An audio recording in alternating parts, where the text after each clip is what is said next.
It's Wednesday, my crew. Hello, hello. How's it going? Hey, Mr. Magoo. A the Ant. Nyx. Rhiannon Journey. Smooth into second. How's it going, everybody? These late starts seem to be preferred by everyone.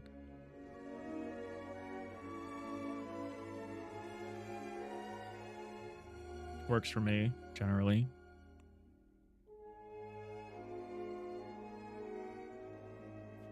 All right, we're back to work. We're working on our fake raycasting stuff. I worked on this for like 4 hours last night, and I made very little progress.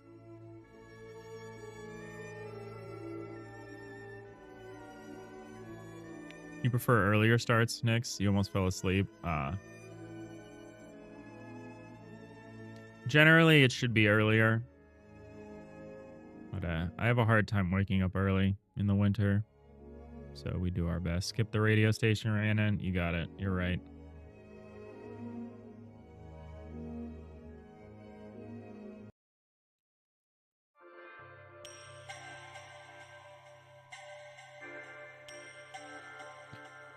It's a very weird song.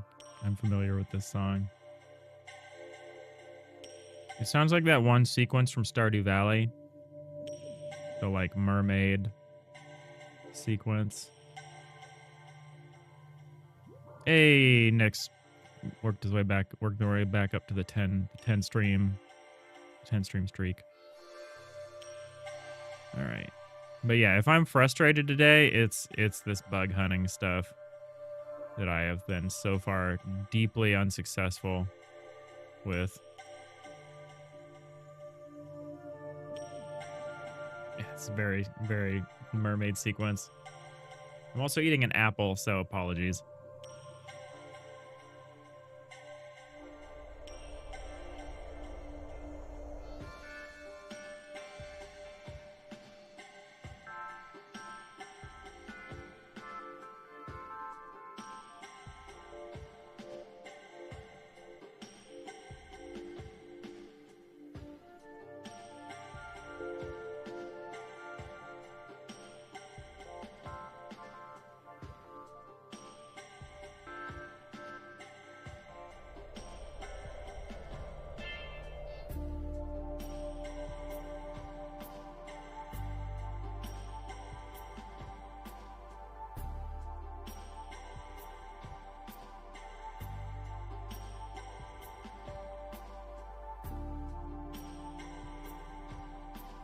What is the bug we're hunting today? It's not a particular bug. It's like a constellation of like weird behavior. Hey, the ant, you're debating on if you should do a little trolling. Kind of crazy to come out and say that instead of just, you know, doing the trolling.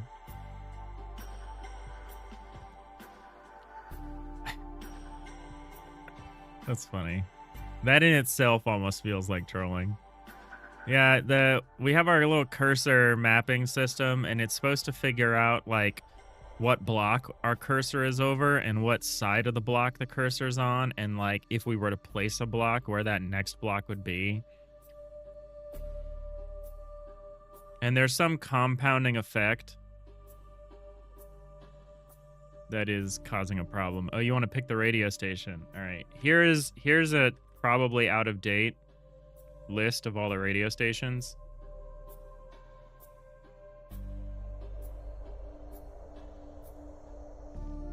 I will play whatever you pick until someone picks another one or I get bored. No refunds. Go back to the radio that Rhiannon skipped. Oh, rude. That's known as the calming cinematics radio.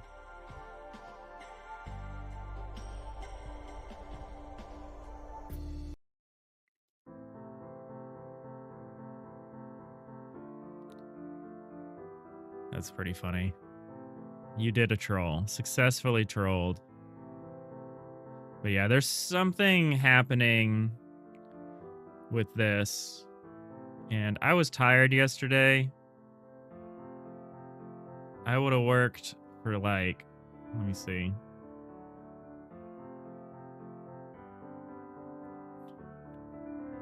Worked for like 14 hours yesterday between the game dev and my day job. I'm only doing 9 hours today. That feels like almost a day off.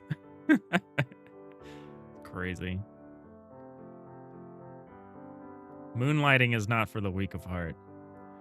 Anyway, I'll kind of show you where we're at and kind of the general shape of the problem. Everything's kind of just broken right now. And you know what? That's okay. We're going to maintain our calm and we will figure it out. It's only a matter of time. So I already don't like this. I've decided this whole like lock the block to the 0, 0. I'm going to switch this eventually. So the block will follow the cursor, but wherever you place the block, if it's the most negative coordinate,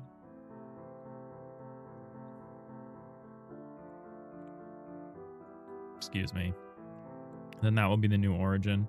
For right now, you're locked in, where if there's no block, you have to place a block at 0, 0. So we did that. The hover also, if you'll notice, is not working.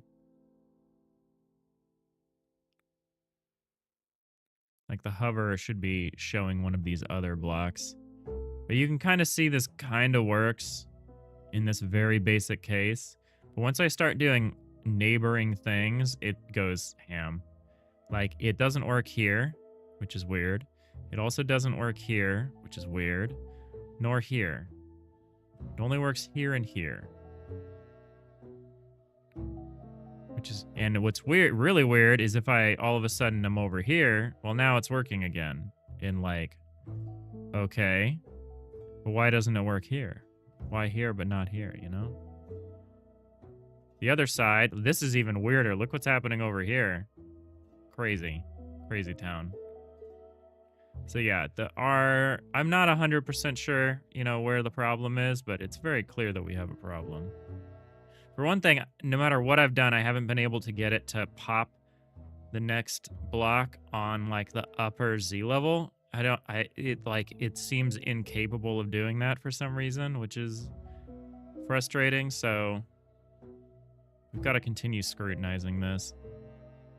Oh, what up, Scotty McDuber, redeeming the Raid Master. All right, you are the Raid Master. You can tell me who you want to raid at any point, but they're going to have to be online when we raid out, which will probably be in a few hours from now. Probably around 2:30 my time, so probably in about 2.5 hours or something. Hey, Rimas. How's it going?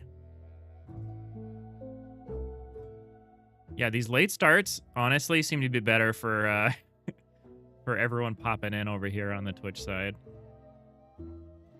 Sorry, Nix. We can't always do a late start, but sometimes we do. You want to raid Ferret Software? Yeah, no, I'm down for Ferret Software.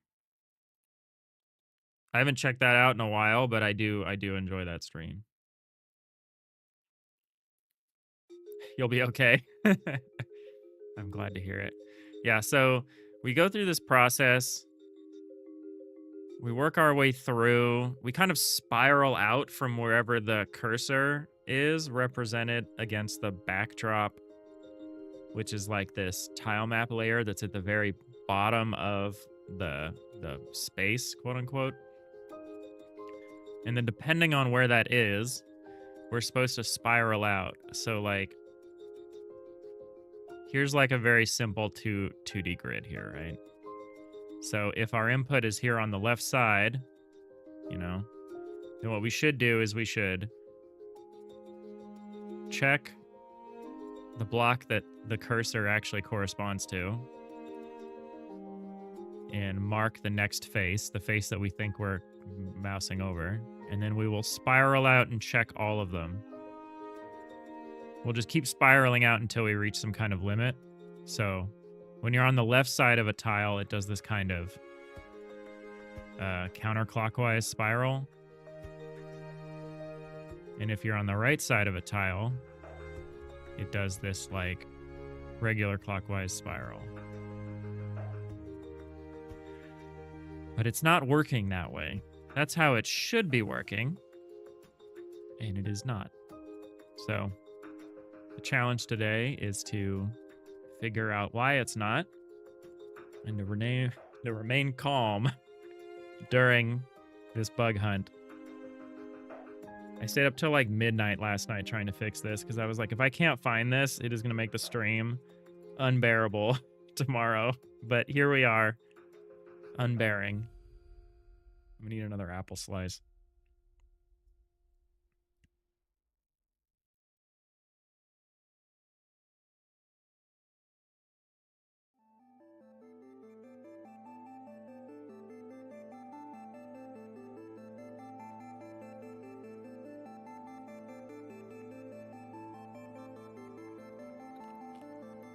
Take some inspiration from Bernard, slow and steady. Yeah, that's what we're going to try to do here.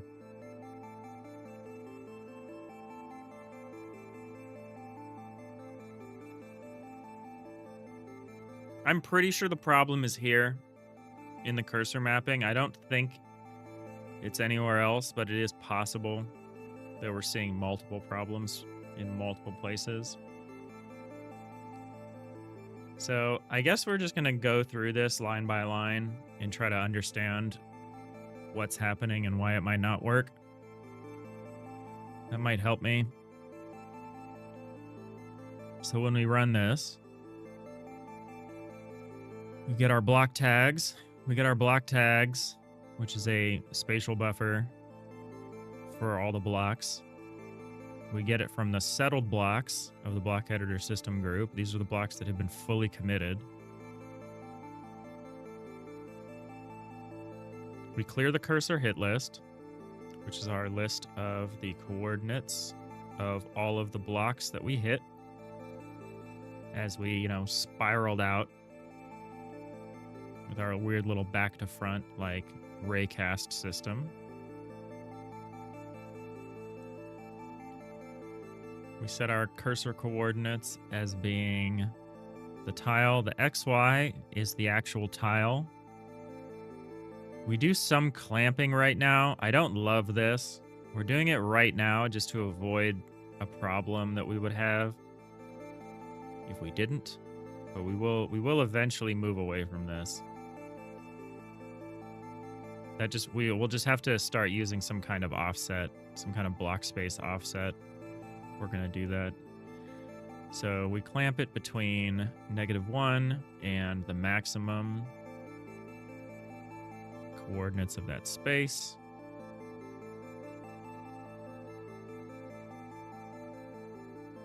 We pick the spiral pattern we're going to use based on whether we want a clockwise or a counterclockwise, based on whether we're on the left or right side of a tile.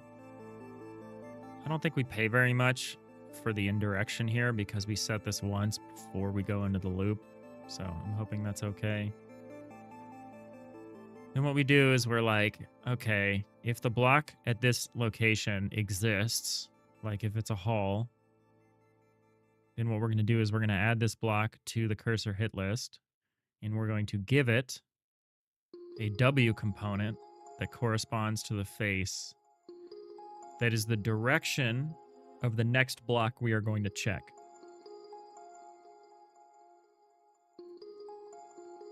Which is, spiral pattern 0. And we've got our spiral patterns up here, So if we're doing a clockwise spiral, the next block we're going to check is the X face is along the X face. Otherwise, we're going to check along the Y face. And that kind of corresponds to our diagram here, which is that if we're on the left-hand side, we do a counterclockwise spiral.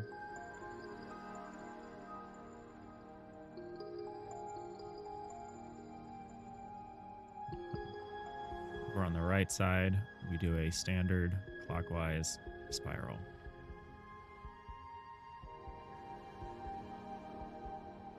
And that's just the check for the base coordinate, for the coordinate that the cursor's actually in. Right?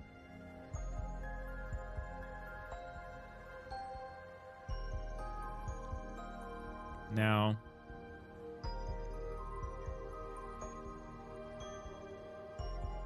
I want to do some things. I want to debug some stuff. So I want to check the cursor hit list out.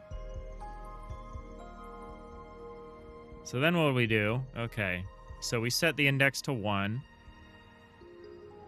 because we're going to be going to the next point in our spiral. We check. Magoo, how am I? I'm all right. I'm all right. I was saying I spent like 4 hours bug hunting this code and adjacent code last night. Pretty tired. I ended up working for like 14 hours yesterday. Between my day job, the stream, and the co-working event that I usually do on Tuesday nights. So pretty tired, but I don't have any co-working events tonight, so we're going to do the stream. I'll go back to work. I probably only have to work about 9 hours total today, which is, like I said, feels like a light load compared to what I normally do. So it's all right. I think I'm going to watch a movie tonight. Eat some tacos, watch a movie. How are you doing? I don't know what movie. I bought a bunch of Blu-rays, but I don't know what I want to watch. I bought a bunch of used Blu-rays, which are kind of more expensive than I remember them being, but I guess it's because it's an old format now. It's still the best format we have. It's kind of ironic, but I got a bunch of movies. I don't know what I want to watch. I got The Thing, which I would watch, but I just watched it recently. I'm talking about the original The Thing, obviously, not the disgusting remake. I also got Heat.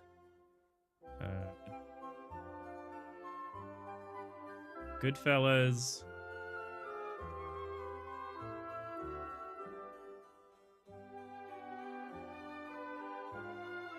I can't read one of them. Robin Hood, Men in Tights. I might watch that, honestly.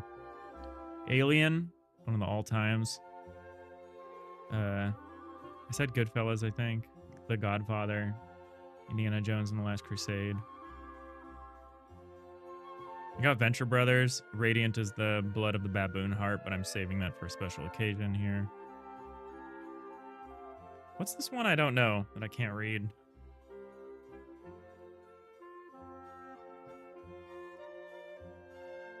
Oh, it's Casablanca. Started collecting Blu-rays again because I've gotten kind of sick of the streaming scene for movies. Magoo, you're all right. You sifted through thousands of machine assembly for an hour. Well, you're all right. Well, the fact that you were able to get through thousands of lines of assembly is pretty impressive. Hey, Sapphire. How's it going?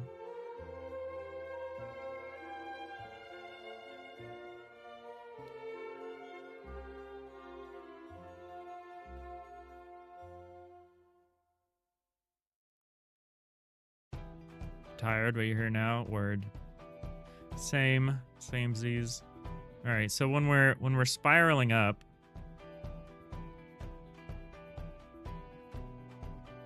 you have a 10-piece set of 1950s Tom and Jerry on VHS with the player next to your bed. Nice.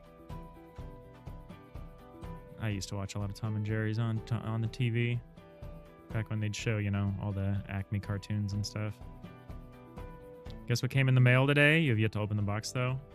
Is it your DVD collection of Babylon 5? The highest quality Babylon 5 you can get. That's nice. My guess is correct. It's because I don't guess. I only know. They call me Dave Strodamus. All right, so what we do when we're spiraling up, we check to make sure that if we added the next vector in the spiral pattern, that we would equal that vector lamped to the acceptable range that we're allowed to have. This is my all-component way of making sure that, you know, we're not over or under anything. In this case, over. So this will stop when we've reached the edge. Well, it'll stop when we've exceeded the edge. Then, if that is okay, we add the next vector from the spiral pattern to our current set of coordinates.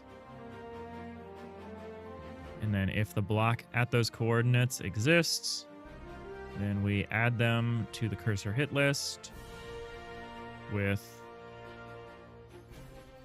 index plus 1.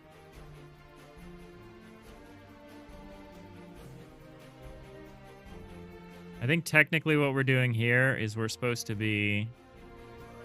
Oh. Well, this is wrong. So that's nice. So that's nice. Okay, we've identified one problem. Excellent. I'm going to reward myself with a slice of apple here. Hope everyone's having a nice Wednesday. We're halfway through the week. Hey, the Shenanigans. How's it going? Happy Wednesday.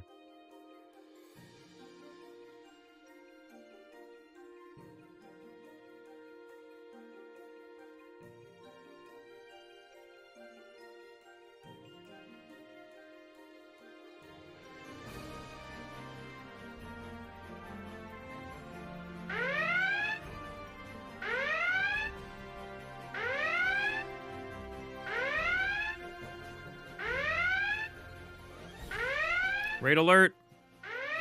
Repel borders. We're being raided by Onizumi.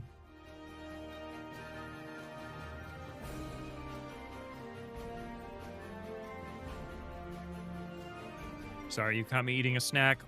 How's it going? How's it going, Onizumi? Fleshy Desert. Euladia. How's everyone? How's the stream? Welcome to Digital Iliad. We are making an FTL-like game in Godot. We're working on an interesting system right now. We're working on kind of like a fake raycasting system for processing inputs. Because our game world appears 3D, but it's actually isometric 2D. I mean, it's obviously 2D. This is like a style guide I have behind me for how it's supposed to look. But it's made up of blocks, and we're working on a fake raycasting system that will let us figure out what block and what face of what block the player is clicking on.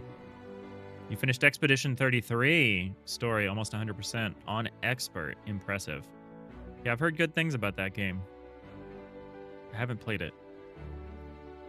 My partner likes RPGs, and I showed her the trailer for it, and she was like, "That looks like a lot." I'm like, "Yeah, it does look like a lot, but it also looks good." So we'll see. I might get to watch her play it later. But I hope you had a good time.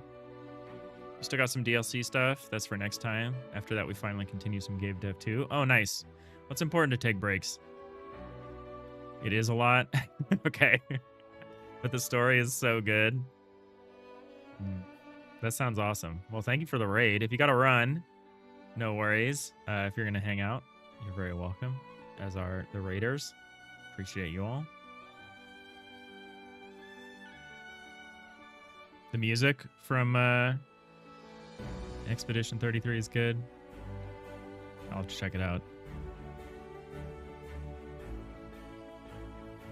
Diginanigans, you're not too bad. You're working on your game a bit right now. You're geeking out about things you want to do on other projects. Yeah, the grass is always greener, you know, on the other project. That's your problem. You're constantly bouncing between different things you want to get done. Yeah, it's tough. It's tough. That's why I feel blessed to be a man of few ideas. I have like 2 games that I want to do, and I'm going to do one and then the other. You're going to hang while you eat and then silently fade out. Insert Homer Simpson fading into the shrubbery meme. No, that sounds good. Enjoy the food.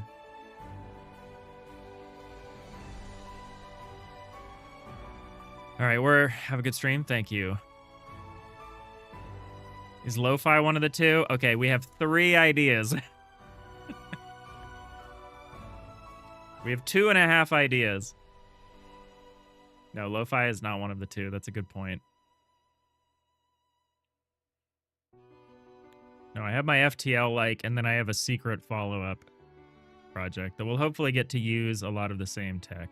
But no, we also have another side project, I guess. So I guess I'm starting to succumb to the too many ideas. Whenever developer Ezra pops in, I'm always like, how many projects are we up to, Ezra? And Ezra's like, 5, 6, 7. So it's like, it's tough. It's tough. I try to avoid that. Submit to the will of game dev. Yes, must.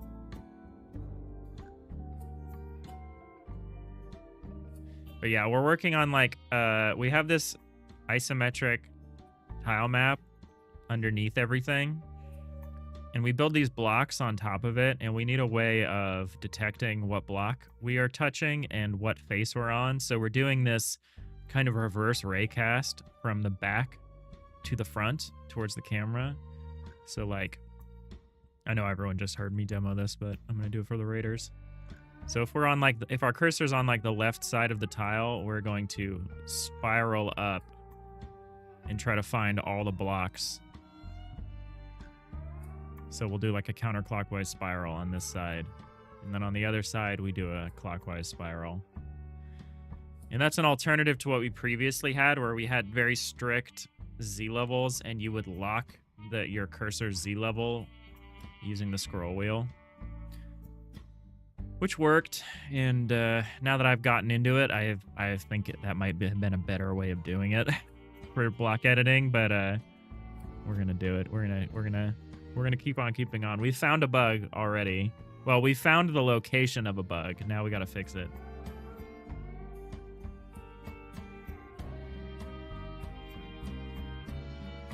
Mr. Magoo, only one project here.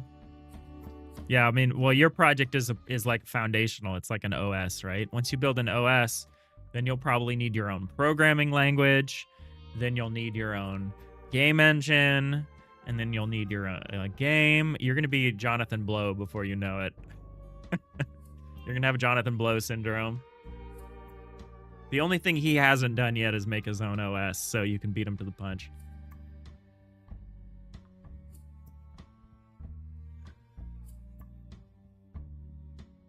You were going to say an OS sounds like a never-ending list of small but related projects. It kind of does, doesn't it? Nanigans, you think you've got 3 ongoing actual personal projects right now, and then you're constantly dabbling with various other small things? Of those 3, one of which has not really started much yet other than ideation and project structure. I think that's all right. Yeah, I do my best to only work on one project at a time, because otherwise I just can't focus. Mr. Magoo, I'm pretty sure you're supposed to build the retaining walls first before you build the house.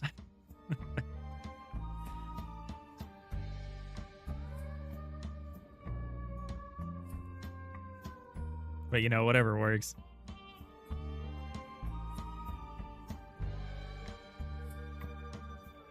Like all good house construction, let's start with the roof. All right, so this whole index +1, this index +1, if the spiral pattern dot length, if it's less than the spiral pattern dot length or 0, this is wrong. This shouldn't be index.1. This should be index +2.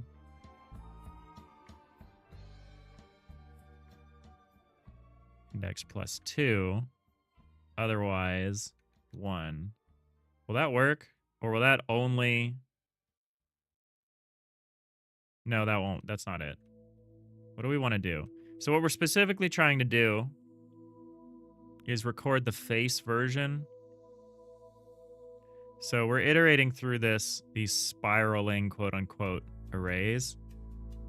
You know, we go X, then Y, then Z, or Y, then X, then Z, and we do this spiraling motion. But we're using the W component to store the enum that's associated with that particular vector. So what I should probably do, but I'm trying to record the next one, not the current one. So what I should probably do is something stupid, like block dot get face. Well, how do we want to do this? We could do this a couple ways. You don't have a user land, so you are building a roof before a wall. That's funny. 15th of January is the anniversary, the first year anniversary of you working on this project. Yeah, it passes fast. It's coming up. We're coming up on 2 years of working on this game. we have basically nothing to show for it, so, you know, it's all right. That's life. That's game dev, you know, OS dev, whatever. Big projects. You don't have visible progress for a long time. For a long time. Oh, not the project, but following me? Oh, okay. Oh, yeah, let me see. Oh, nice. That's impressive.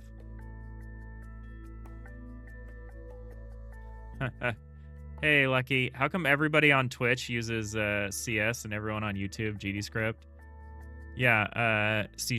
I think you mean, yeah, you mean C#. We use GDScript for some stuff, but egg on your face, I'm multi-streaming to YouTube right now. So we use both. So I'm a both kind of person, but I get it. There's a lot of Unity refugees. All the Unity refugees want to use C# in their Godot project. We're doing it a little differently than most people. We actually have our simulation layer as like a totally separate C# domain that barely talks to the Godot side of things. It just prepares data and sends it over for rendering, and it receives inputs for processing. We're very weird, and we're very strict about calling in the Godot API from C#. There's like one window where we do the transfers that we need to do, but it's pretty self-contained for us. But yeah, you have a good point. Welcome in. Hope you're having a fine Wednesday here.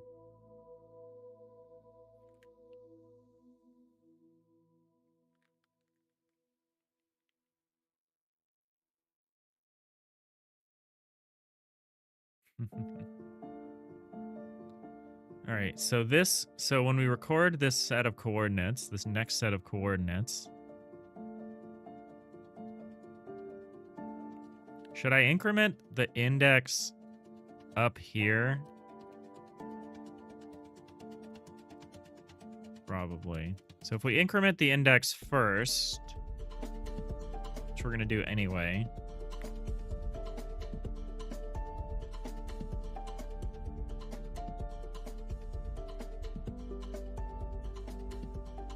we could do...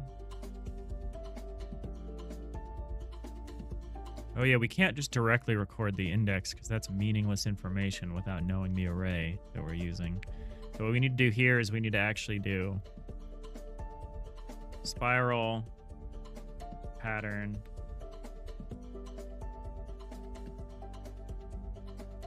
well, we need to do this index plus 1 nonsense, I think. Maybe not. No, we don't need to do that. We can just do index. Spiral pattern index. How many parentheses do I have? So we're going to pass this into block.getFace. This is so dumb. But we're going to do it. It'll probably work. And we're just going to cast that to an end. It's an enum, so whatever. Casting it to an end is not a big deal. So it's just because you already knew C#, or is there another benefit? The primary benefit is that I already know C#. There's another benefit, which we're working on this like FTL-like game. We're making it a little bigger.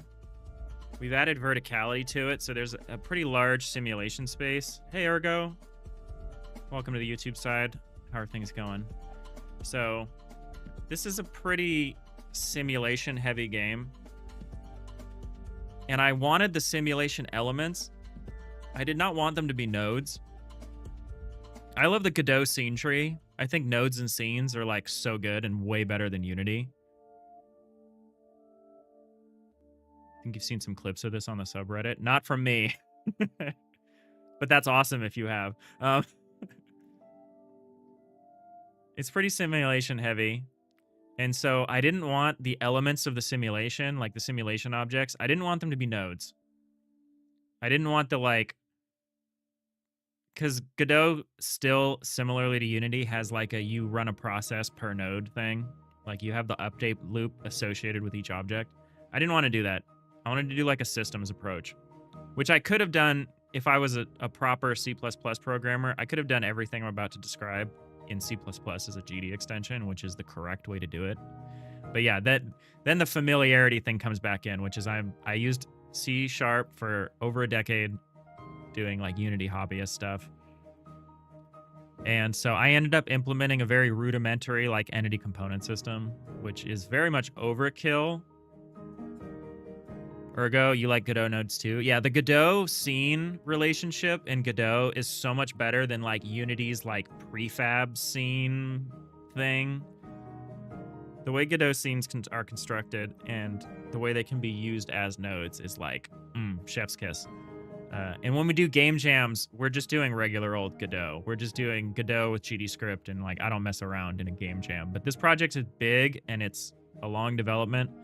So I'm using kind of a more comfortable, from a personal standpoint. And this lets us say that, you know, our simulation objects aren't nodes. They're very lightweight structs. They're processed by systems. I can do a bunch of other stuff, which is really nice. And it's nice for me. It's nice for me to do it this way. It's definitely not the best way. But yeah, personal familiarity, I think, is whatever language you're comfortable with is often the best language to work with, right? Unless there's some major downsides. You use GDScript, you're not a pro. I mean, yeah, who is? So how big is the sim? It's each block space is about 64 by 64 by 64. That's like the maximum supported block space. And the active simulation area, meaning the simulation area that's like possibly being rendered, and because that's what we send back to Godot. We send back what we want rendered, and Godot builds the scene tree for the rendering and then sends us back the input. So we're very taking a light touch. So I have like a 3x3. It might become a 3x3x3 collection of those 64 by 64 by 64 chunks. So it's not huge by like Minecraft levels, but we're trying to get really, really good performance because I want this thing to run like butter on like a Steam Deck or something. And that's just what's being simulated and actively rendered. There's also stuff in the sim that's being simulated off screen, right? Stuff that's happening on a strategic layer.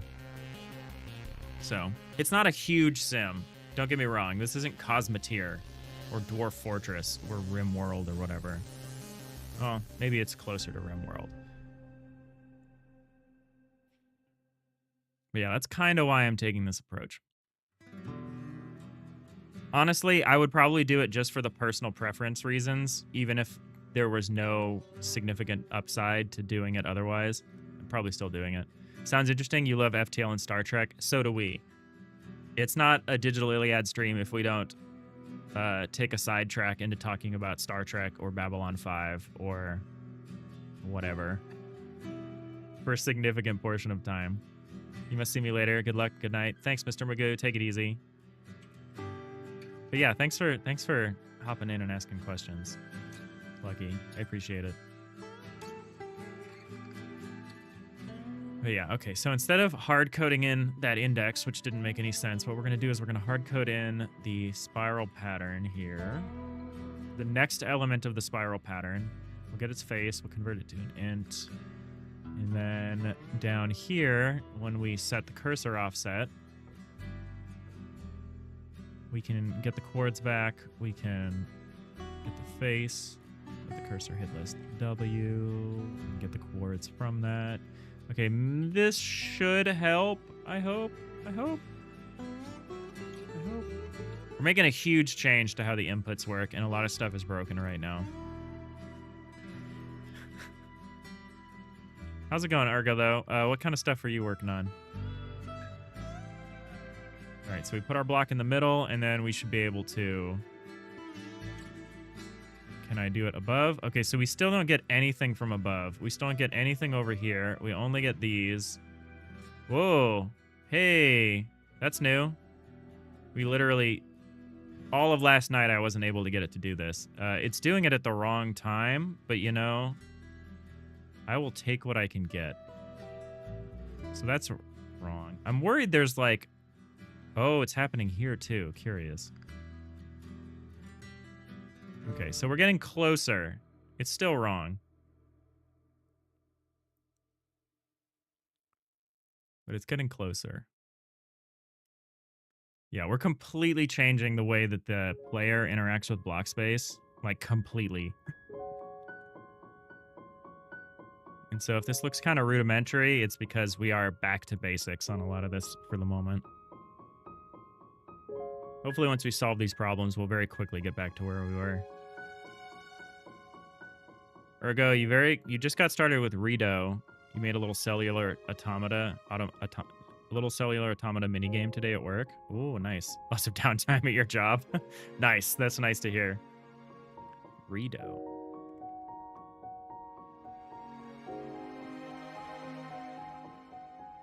Ah, I see.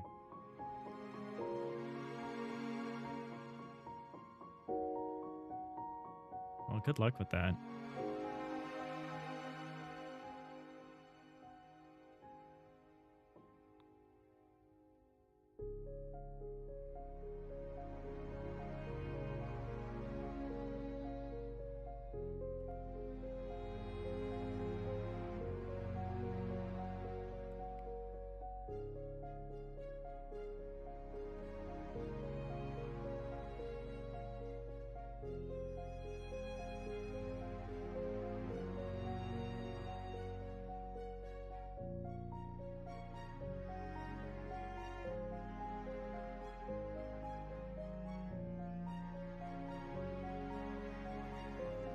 All right.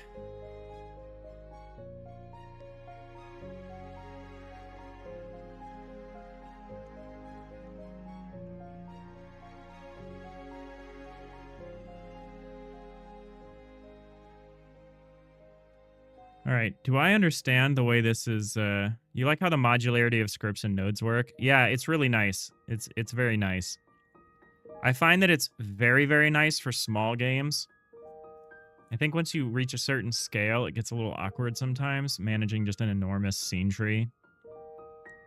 But you can hide that stuff because you can just, you know, you can break a complex node hierarchy into its own scene, and then you don't have to see it. You don't have to know it. Yeah, the modularity is excellent. The modularity of the code, the modularity of the scene tree and the nodes, the scenes. Yeah, Godot is great.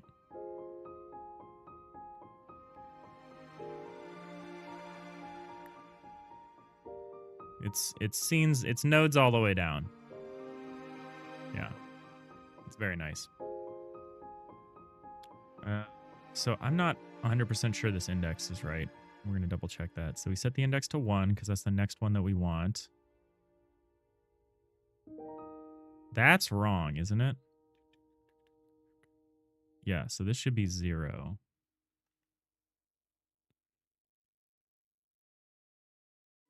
It should start as 0, especially if we're incrementing it here, right?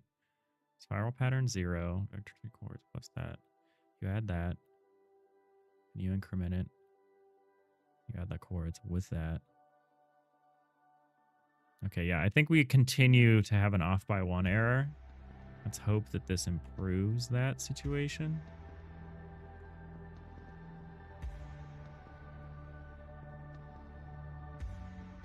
Place our block. Aha! Ooh. Okay, we got a lot going on now. It's still kind of wrong, but like there's like this invisible block. I don't understand why it thinks there's this invisible block here, but we're getting closer. I'll tell you that much. Like why does it think this is what should be happening? If there is a block here and it's invisible, then that would explain it, but we don't see the block, which makes me think it's not there because the block drawing stuff is pretty mature. It works. Kind of curious. See. Okay, well now it'll let me place a block there. Yeah, okay, now the empty block is here. Yeah, so there's some kind of coordinate offset thing happening.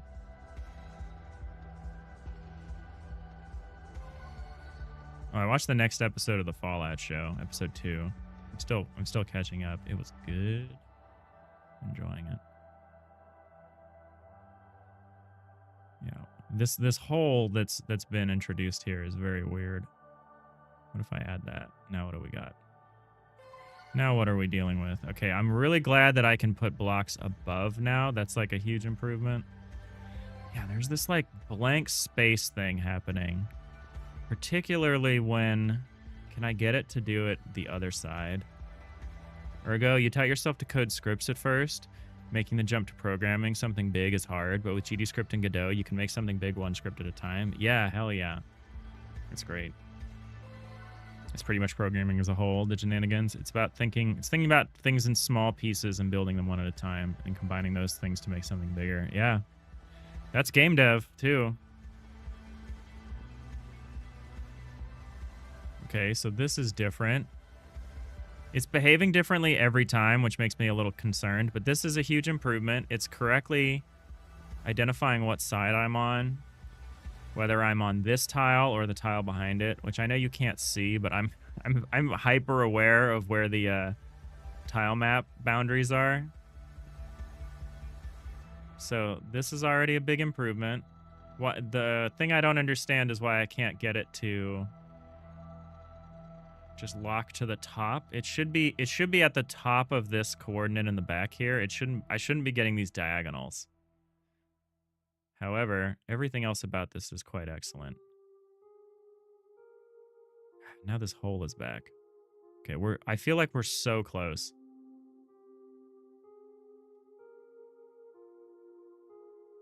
I don't understand why the highlight isn't following the cursor. But other than that, we're looking good. We're looking pretty good. There are definitely issues, though.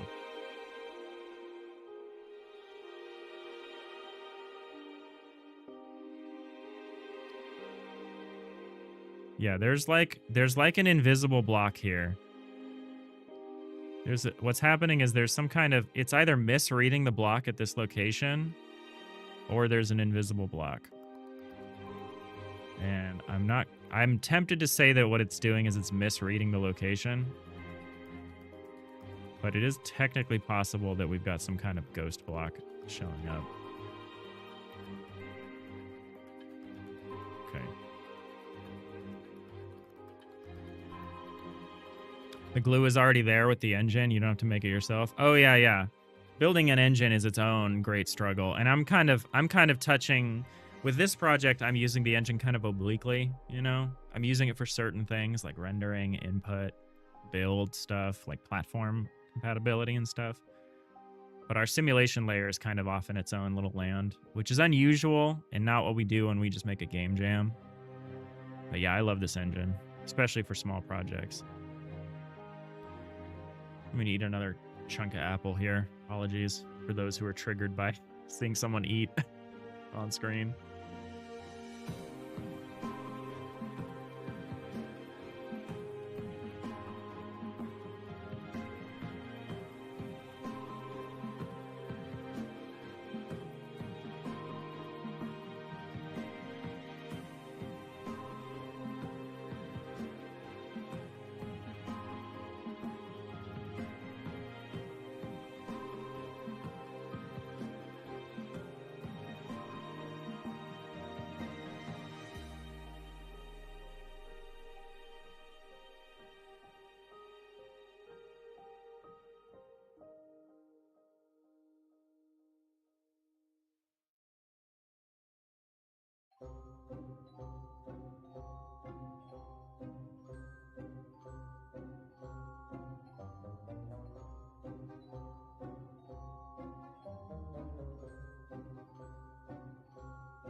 All right, I'm switching the radio.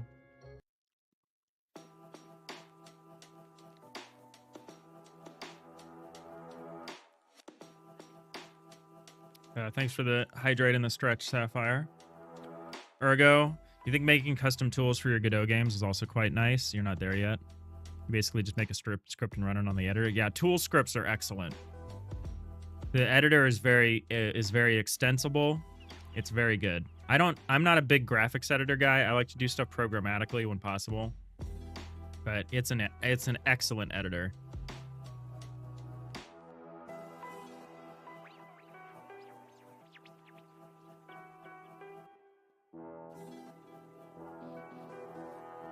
Truly excellent. Oh yeah, Stretch was there too.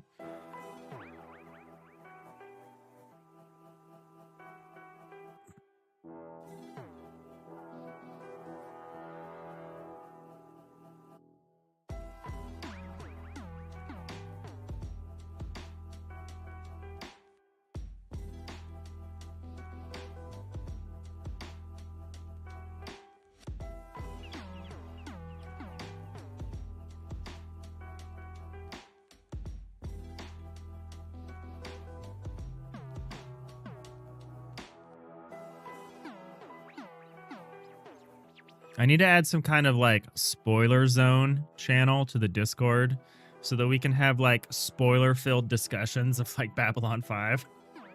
Because I'd feel bad about talking about it on stream. But I think that would be fun.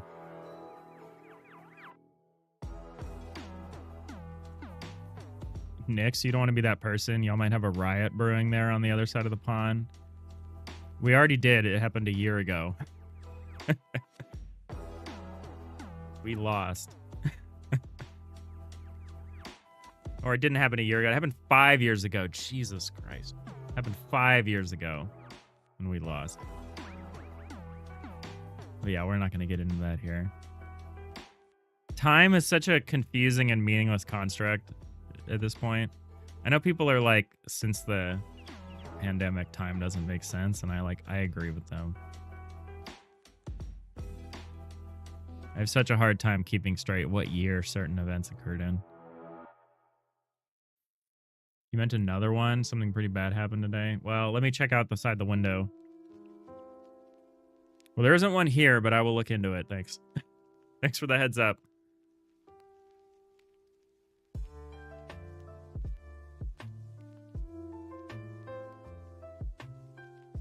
But yeah, we try not to get into that too much here.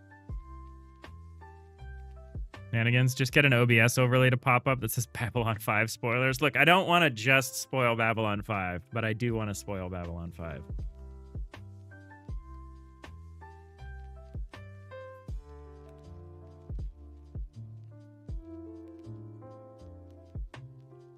Arneo, time is a confusing and meaningless construct. Digital Iliad 2026. Yeah, I stand by that statement. How's it going, Arneo? All right, so is this all right? I know we've been staring at this one block of code, but I'm like not convinced it's correct. I think it maybe is close. So we do this pattern, and then we record what would be the next step of the pattern. What would be the next step in the pattern.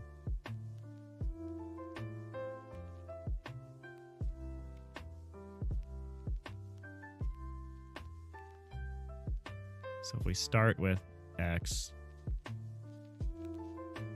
and the next thing is Y, and the next one is Z. Yeah, that is all to the good. But it's behaving kind of weirdly.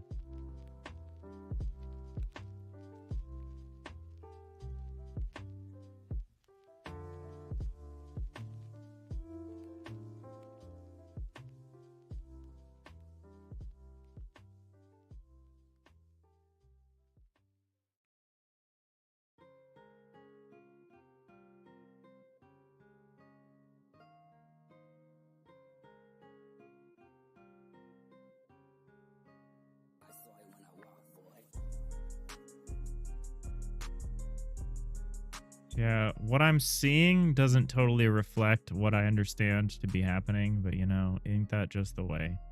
So if I make sure that the block is being built here, then yeah, what the heck? Why is it doing this? This is my next question, because this seems to be working correctly to an extent here.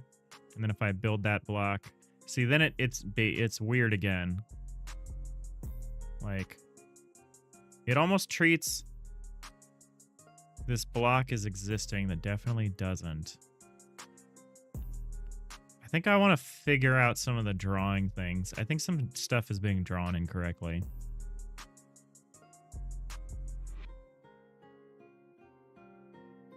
Yeah, we'll let people read the news in their own time.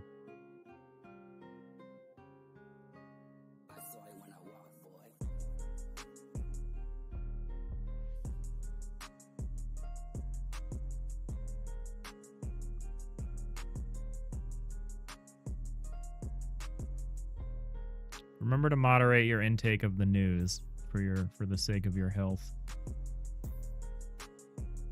All right, so somewhere in the hover here, we have something super weird happening.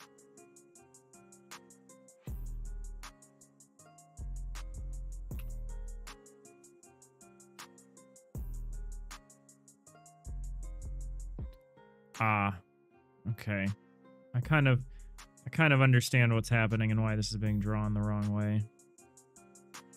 So the cursor coordinates are stable. What's happening is the offset is being kind of manipulated in a weird way. Seems to be what's happening here. Why is that creating... Oh, we're in ads. Hold on to your ads. I'm gonna eat my apple since we're in ads.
Hey, Sorcerer. There's a report that any amount of alcohol is bad for your brain. Waiting for them to do the one about the same for the news. Yeah. Yeah.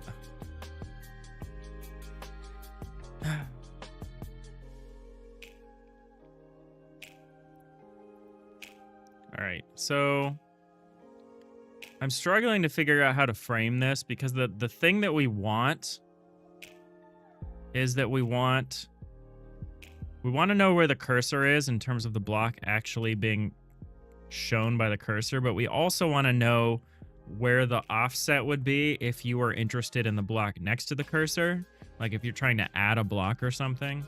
And depending on what you're trying to do, you want to do one or the other. And I've set these up to be different things, but I think that's a mistake. I think I want to store one. I think I want to store a single. It feels good while you're imbibing it. The news, that is. That's funny. Yeah. Yeah. How's it going? Happy Wednesday. Yeah, I think my problem is I've tried to graft this new system onto a bunch of existing systems, and I think some of these systems need a bit of a rewrite. Like a somewhat different architecture is probably what I think we need for some of this stuff. Like, I've been debating whether to store the input history as, like, discrete objects, like command pattern style. We've been doing that, but it's starting to cause me some problems. Thinking about recording only the outputs.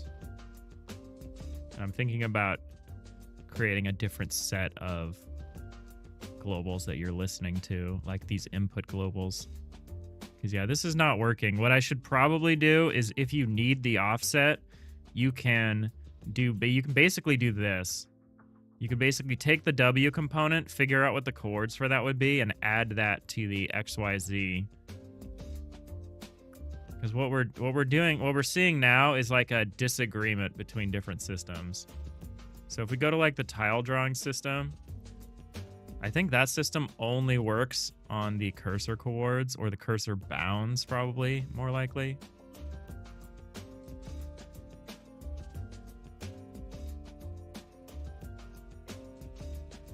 Let's see what it tries to, what does it read from? It must be the cursor chords.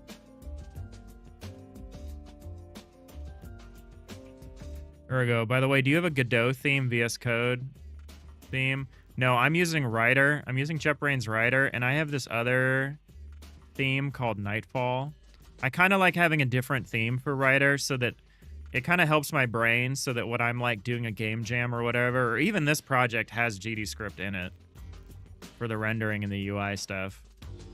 So like when I'm in Godot, I like to see the code in Godot with the Godot theme and everything.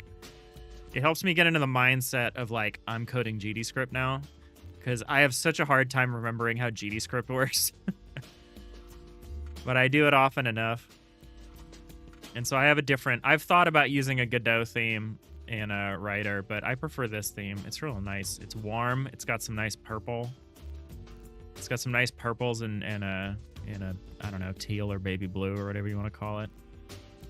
And it's got a very warm.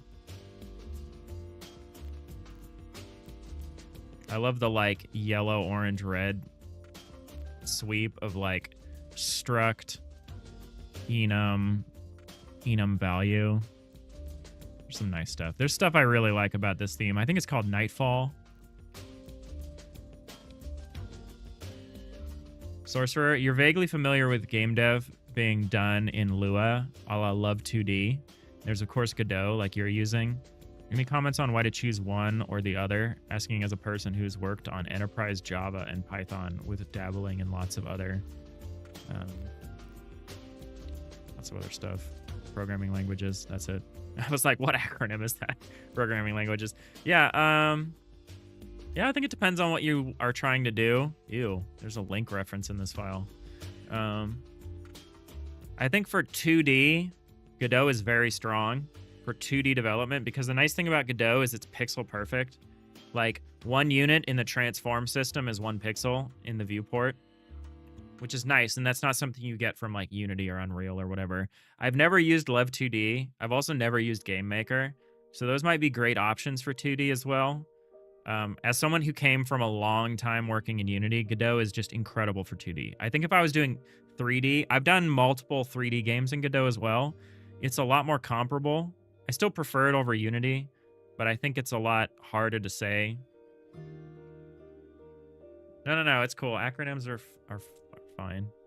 I think Lev 2D is cool. I know some people working on it. I know people working in Bevy, which is like the Rust engine. I think it's a mix of what you're trying to do and what you're familiar with.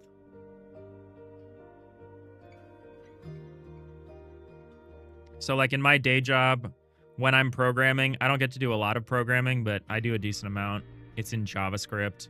My game dev stuff has been in Unity for a long time. So the JavaScript C# kind of paradigm is what I'm comfortable with, which is why I'm like working in C# still, even though I'm in Godot.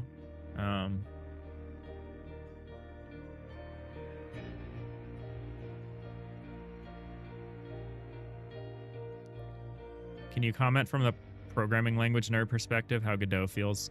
So Godot has a programming language. It's called GDScript. It's nice. Superficially, it looks like Python because it's like tab-based control flow. Like the tabs are not aesthetic. They're like, they matter in terms of control flow, which, you know, some people like, some people hate. If that's what you're used to, it's like fine. I always have to remember how GDScript works, but you don't have to use GDScript. Godot is programmed in C++ like almost every other program or every other game engine. So you can do all your programming in C++ if you want. You can also do none of your programming in C++. And they've added a lot of language support to Godot. So you can use Godot with Rust. There are Rust bindings. There are C# bindings. I think there's even more options. So it's kind of like, I don't think you have to pick an engine based on what language you want to use. I think there are lots of options.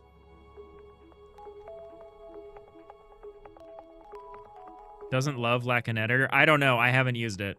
But I wouldn't be surprised if Love 2D has no graphics editor.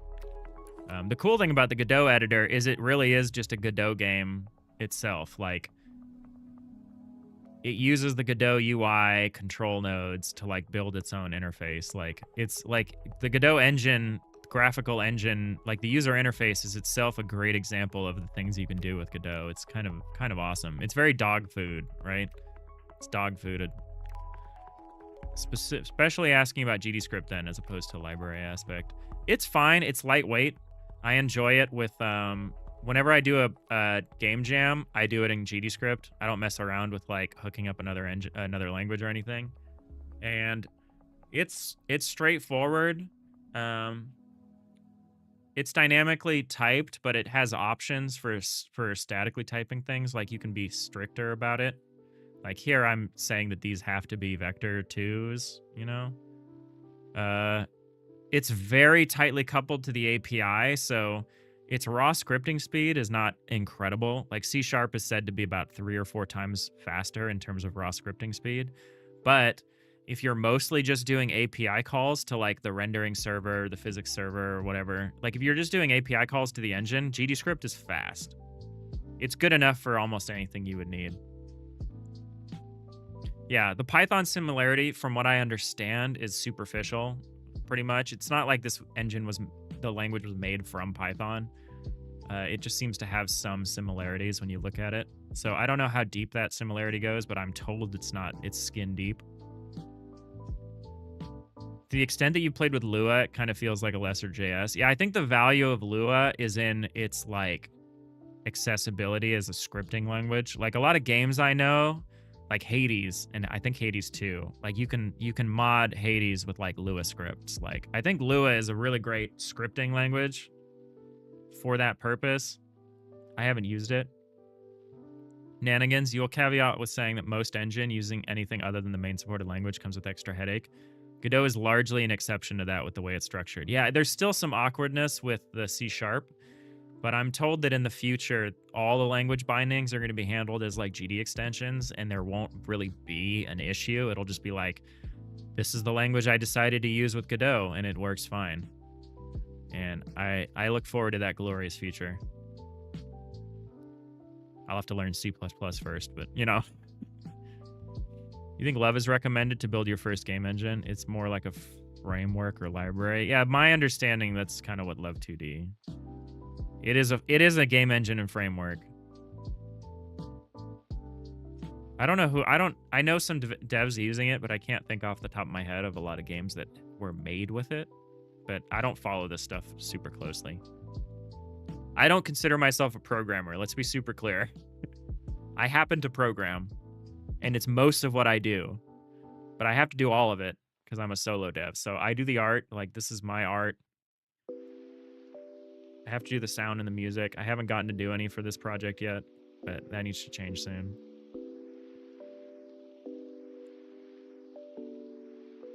The advantage that Lua codebase is very small, embedding in another project is more feasible. Yeah, they've actually made a lot of headway with embedding Godot as a library too, which is kind of neat. I haven't seen a lot of people do it, but I know some people that are using it as like an embedded library in like non-game applications. Shalacade is making an RPG in Love 2D. Oh, neat. I know a couple other people. I know someone who's made like a, they're making like a kind of shmup, like a 2D shmup in Love 2D. It looks nice. Yeah, that's why you value my perspective, since I'm just really trying to do the thing. Yeah, I'm very mercenary about it. I'm not like a programming for programming's sake. If I was, I'd be working on my own engine. You know. Nanigans, many different beginner engines. It's whatever has the capability to support whatever you're trying to make and what is enjoying. Yeah. Yeah, I think it's good to think about, because it is what enables and constrains. Anything that enables you also constrains you, right? Like, that's the nature of an affordance.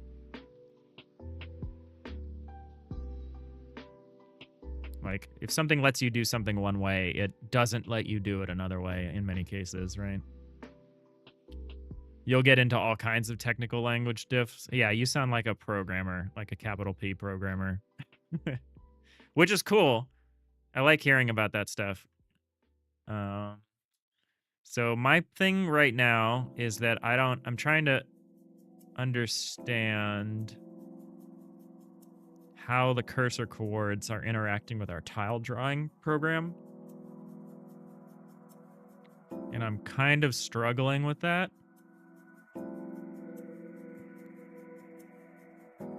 Ah, I'm passing the cursor bounds as a list. Right. That's how we do this. Interesting. Yeah, I have to rethink a bunch of this stuff. That's okay. Let's try to figure out this weird ghost block problem that I'm seeing here. I'm getting kind of sick of the Godot plugin constantly rebuilding the project. I have to figure out how to do something about that. I actually don't know where the Godot plugin is. I have to do some research on that.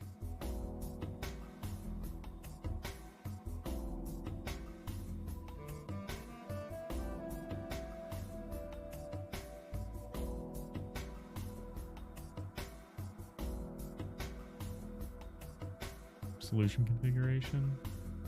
No.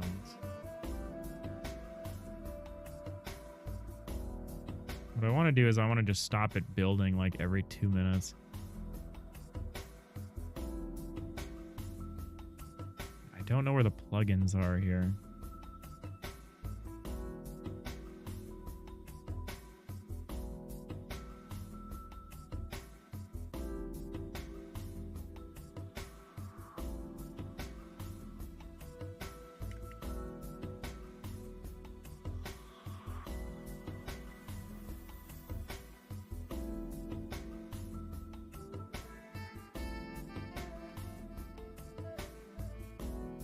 Build automatically.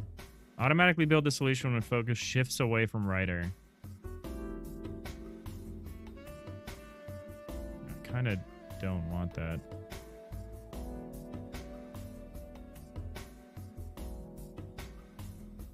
That's not just what's happening, though. It's also just randomly. Maybe it is only doing it when I. Let's see about that. Let's see if that stops this constant project building. Sorcerer, you're kind of on a side quest after getting sucked into Twitch for Advent of Code. Just seeing what other cool coding stuff people stream and noting programming languages used. Oh, Advent of Code. Okay, yeah, you are a real programmer. Anigans, you use Writer as is without any additional plugins, and it supports Godot good out of the box. Doesn't auto-compile. Only if you manually build or run. Yeah, I don't know. I added the plugin. I figured it would help.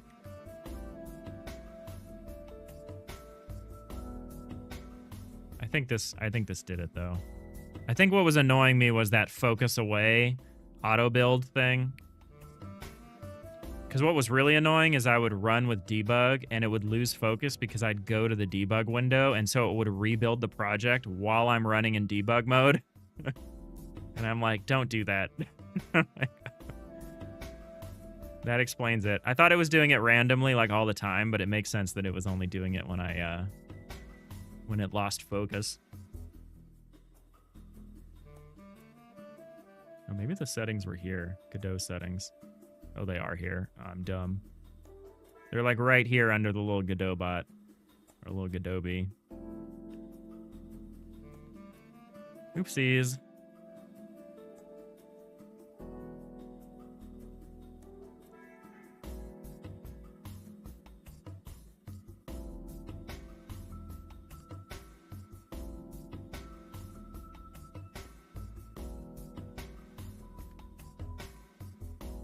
Yeah, I wanted to mess around with editing GDScript in the writer. In writer, I don't like it.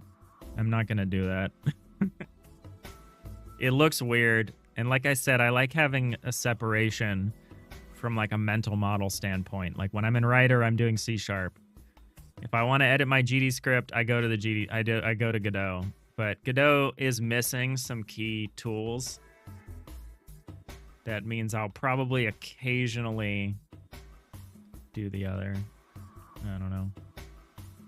Don't know what real is, or isn't rather. The irony of your career is you've done almost every kind of code except game dev. Even though as a kid, what got you into programming is video games and wanting to make your own. Well, that's great. Now you can come back to it with all this experience and knowledge. It'll make it a lot easier, I'll tell you that.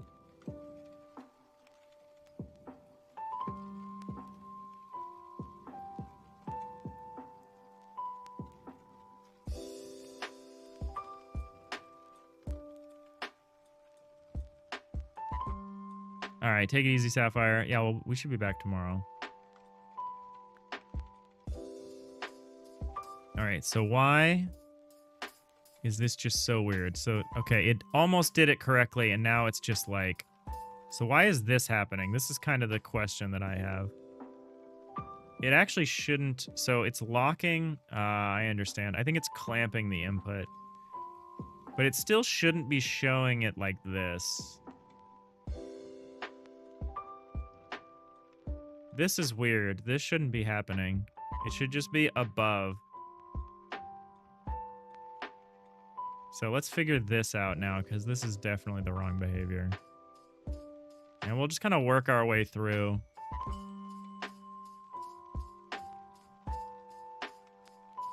Let's work our way through this.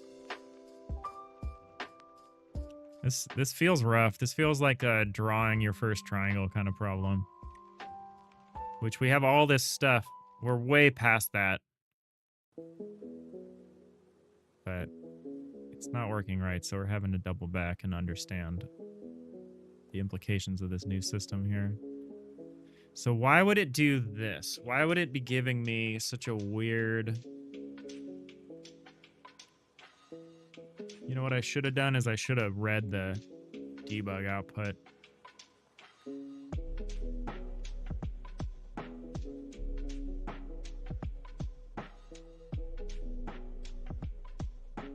Two. 2, huh? 2. 1, 1, 1, 1, 1, 1, 2. 2. Okay, so we have our answer. The cursor hit list seems to think there are 2 blocks. We know that's not true. But it seems to think that there are. So let's figure that out. Because that's interesting.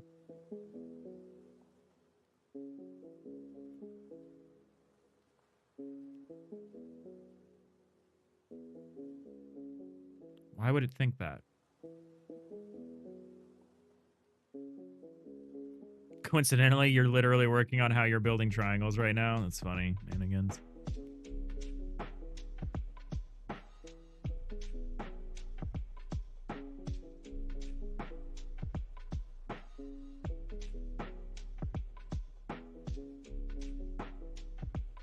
Fixing your bugs with your voxel to mesh refactor, right?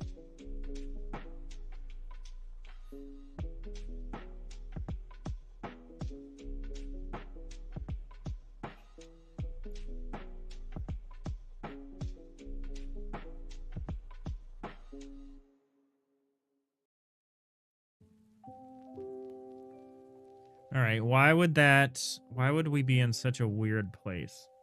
Is it the clamp? Is there like something weird happening with our clamp?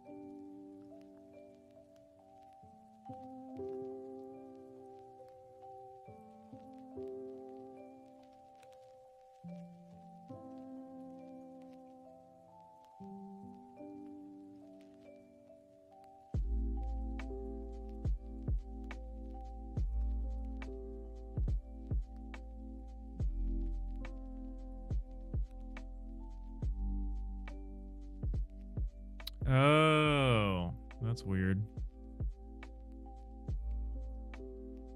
Well, that doesn't totally explain what's happening.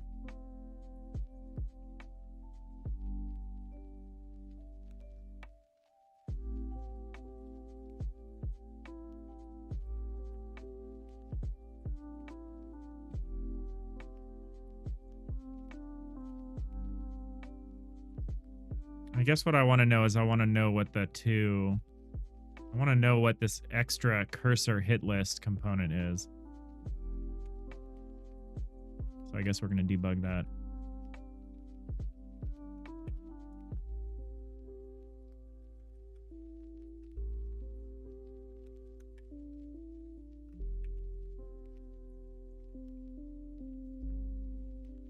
We'll move this up here so we don't have to do a check.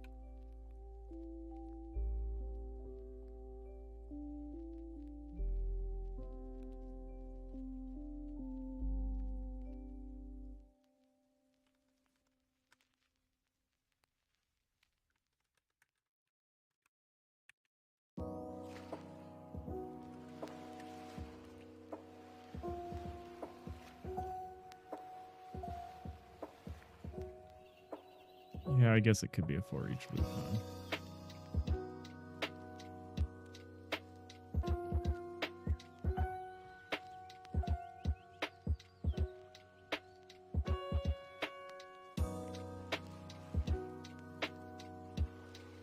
Oh no, I actually want the eye because I want to know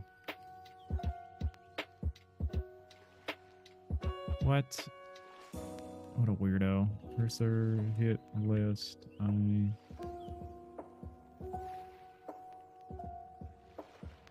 Okay.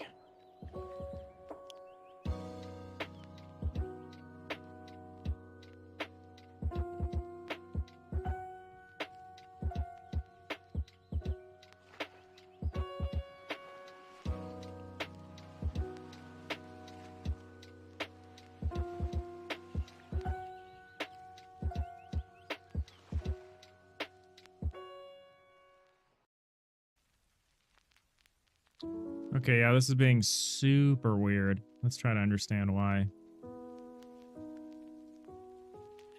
Could be we're passing a default value back. I don't know. Man, for a second it works correctly, and then it just loses its mind.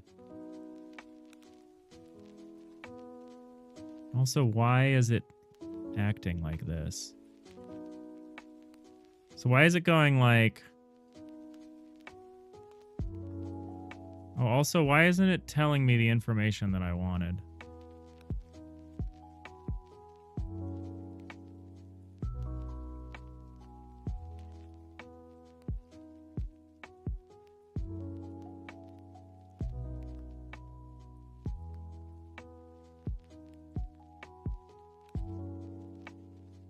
So that's fine. So 1 is X, 2 is Y.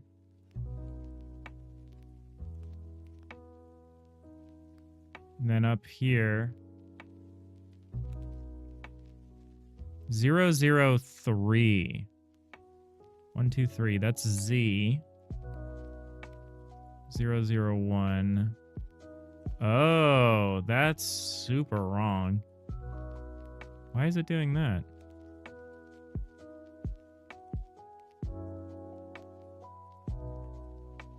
Zero zero zero three. So 0003 is correct because that basically says there's a block at the origin and the offset from that is 1 level up because 3 is vector 3 i.z.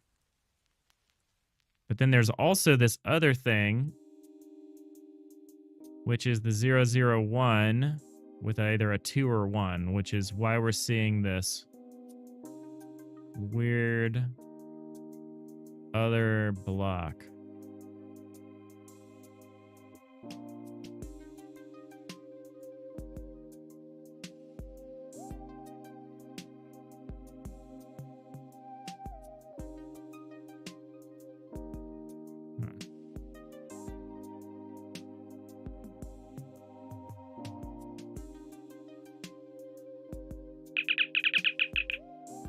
Yeah, this is behaving super weirdly. There's definitely some erroneous block thing being returned to us here. Now we ask why. Lisa Melton, thank you for the follow. Appreciate you. Welcome in. Hope you're having a fine Wednesday here.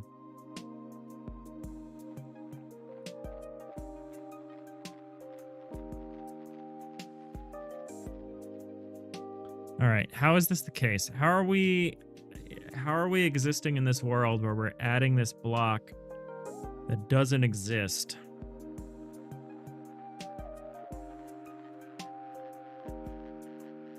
To this cursor hit list. How are we hitting a block that doesn't exist?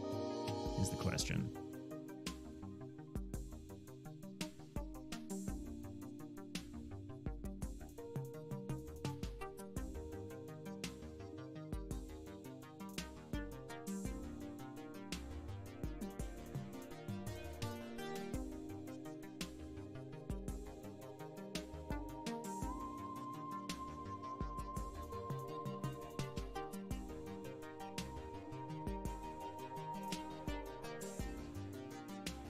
We're clearing the block every time, or the list every time, so it's not bad.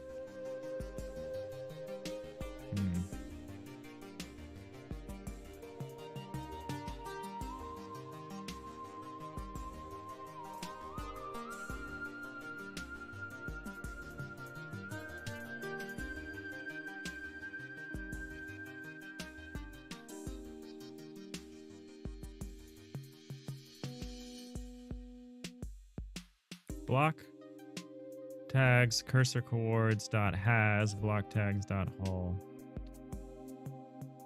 I'm not sure how to figure this out without doing some crazy like digging into some of the block data. Thanks for the hydrate, Nix. Take it easy.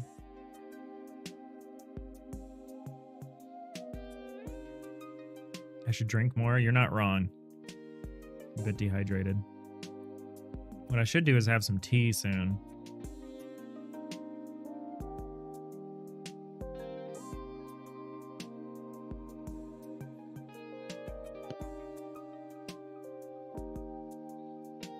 That'd be nice.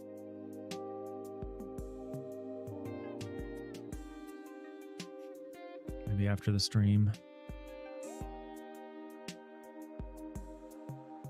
But we're still going. We're still going strong.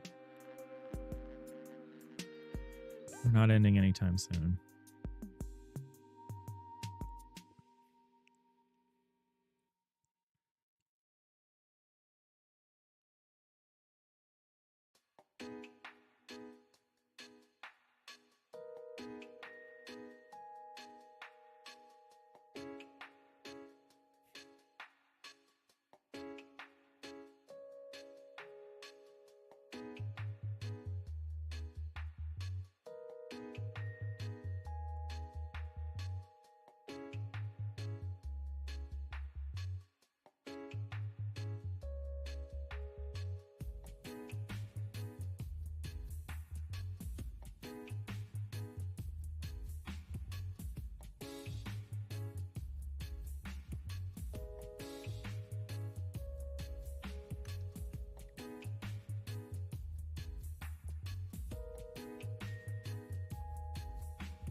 Okay, now we got that weirdness, like I said before.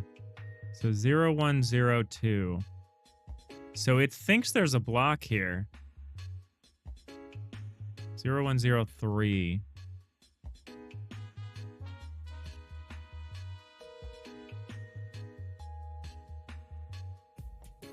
Yeah, this is what's happening. It's like adding, it's either misunderstanding or it's adding some kind of ghost block. Don't know how to confirm that very easily, especially if the block is not being drawn, which doesn't seem possible because we're syncing back all of the block data.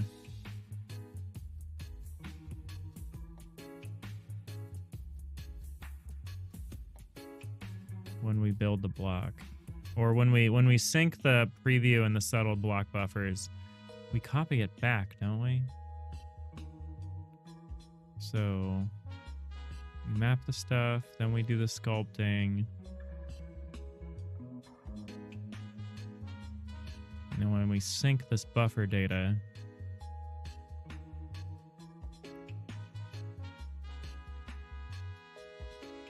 we copy that. Oh, we actually don't copy this stuff. Okay, there's maybe something weird happening here with the buffer syncing. Because we actually only sync back the room data.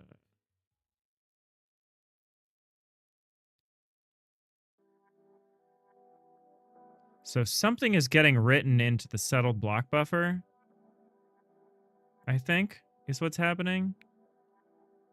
But it's never coming back into the preview block buffer. So it's never being drawn. That's super weird. And in fact, we would never want to do that. We would never want to copy the block tag stuff back. Well, never say never, but at the moment, we don't want to do that.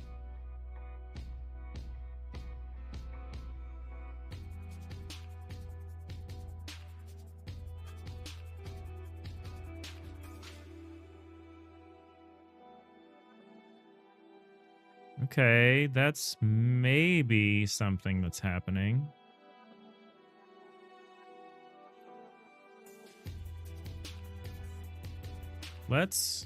Okay, I'm gonna get rid of something here. I'm gonna get rid of this stuff.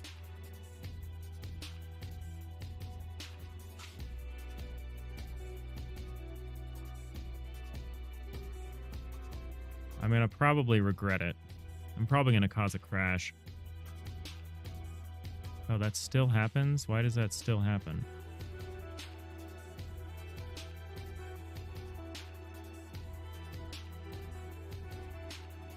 Oh, I see.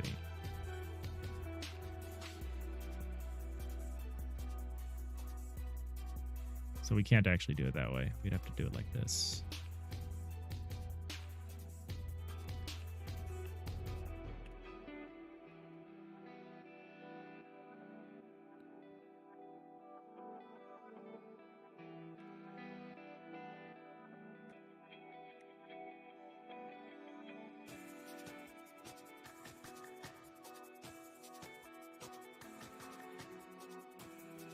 Okay.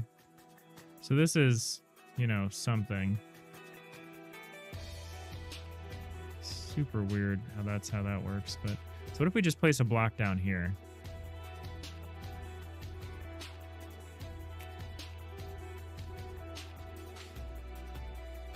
Okay, so it's working better, but it's still, well, hold on a second. I actually can't actually interpret that. Maybe, you know, maybe this offset thing, this like extrude thing is like, I don't know.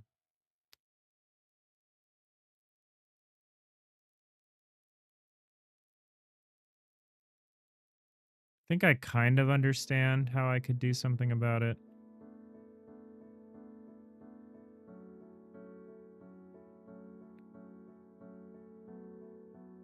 So there's a 5502. Sure. There's also a 5601 and a 560. Oh no, it's alternating between 2 and 3. Yeah, so there's this ghost block.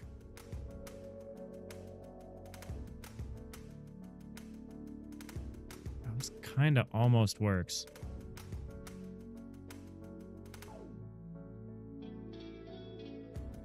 It's maddening. Maddening is what this is. Yeah, there's some kind of hidden invisible block that's being taken to exist. I don't see how a block could be getting recorded directly into the settled block buffer, and I don't see how this would be doing that.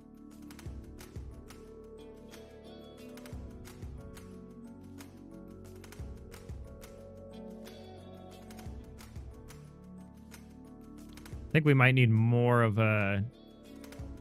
I think we've got another think coming as far as how this is architected if we want to do this kind of input.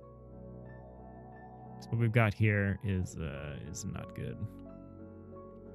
It's causing more problems than maybe it's worth.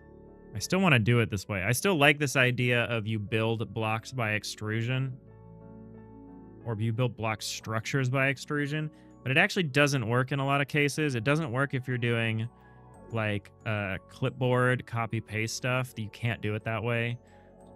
But we still need to be able to know if your cursor is like over a block. We need to be able to know where you are.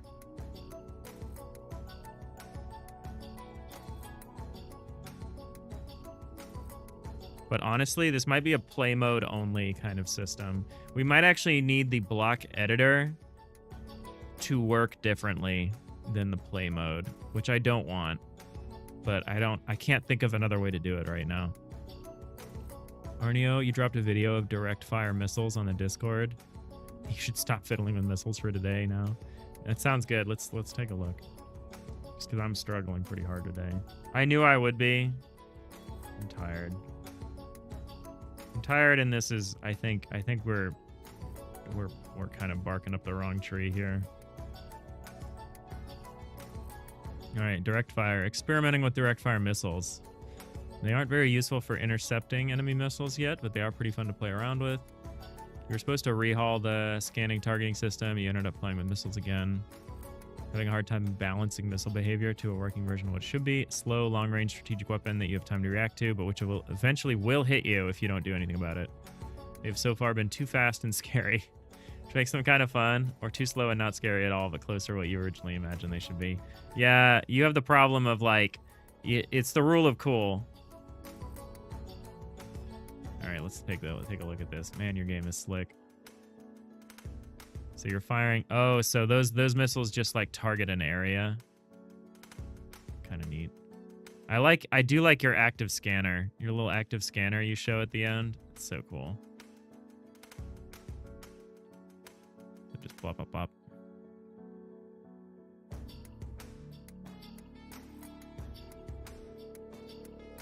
Oh, and you just happened to hit that ship with a direct fire missile, I think. That's neat. Yeah, that's very cool.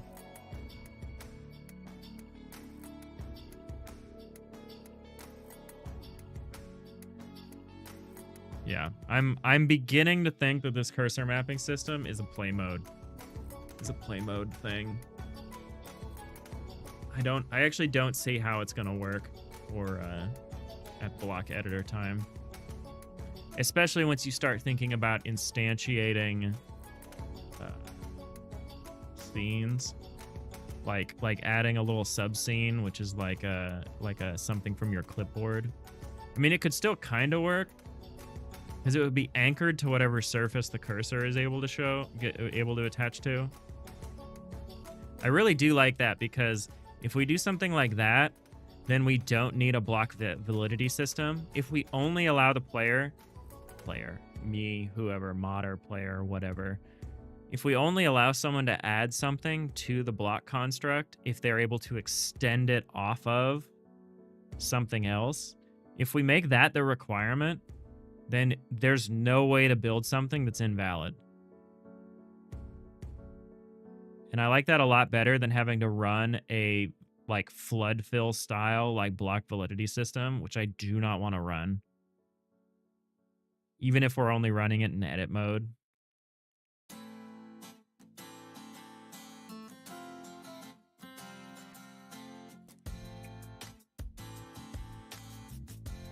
So I want to stick with this. I want to stick with this for a little while.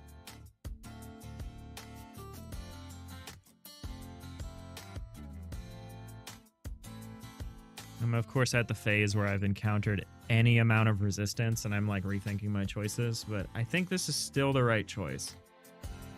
I'm just running into some weird stuff. You know what? You know what I want to do?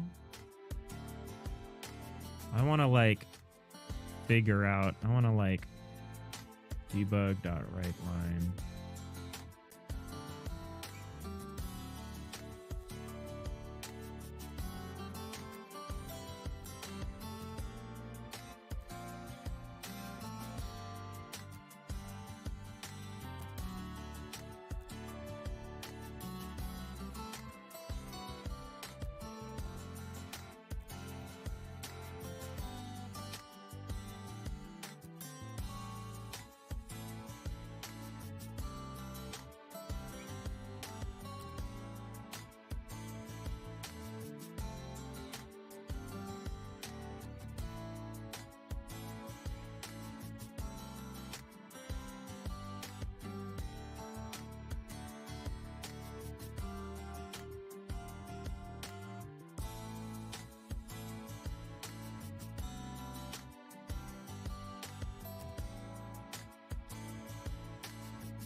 Shenanigans. You could still break stuff by erasing things to put it in invalid state. Oh, God. Nanigans. Are you going to tell me that? Yeah, you're right.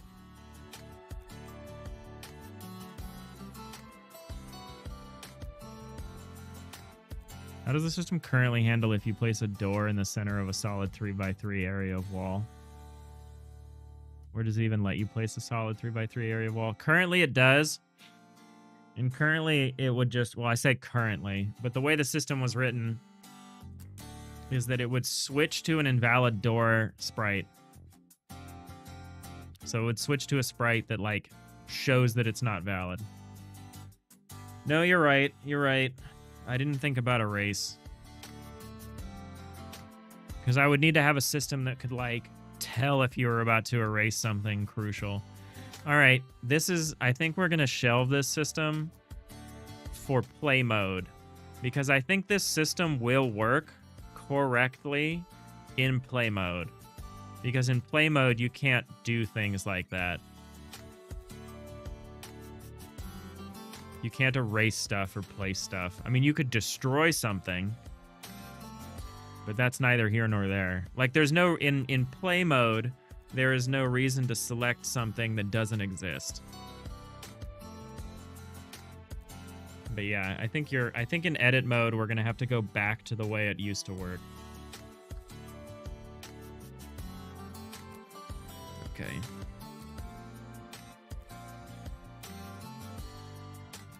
Yeah, I think this process is not good when the I still want to understand the bug that's happening here, so I'm going to keep poking at this for a minute.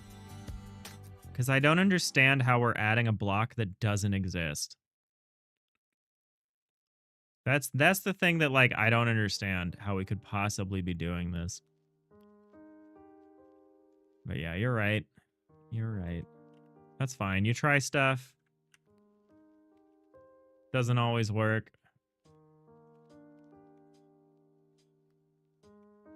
What? Oh, I normally do 24. I need to change this. No, but like, what's our font size?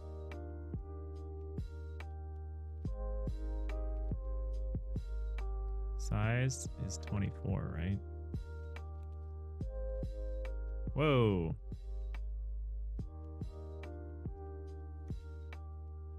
What?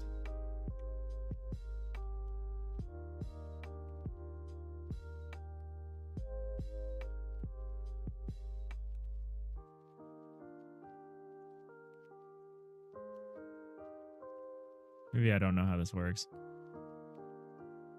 Oh well.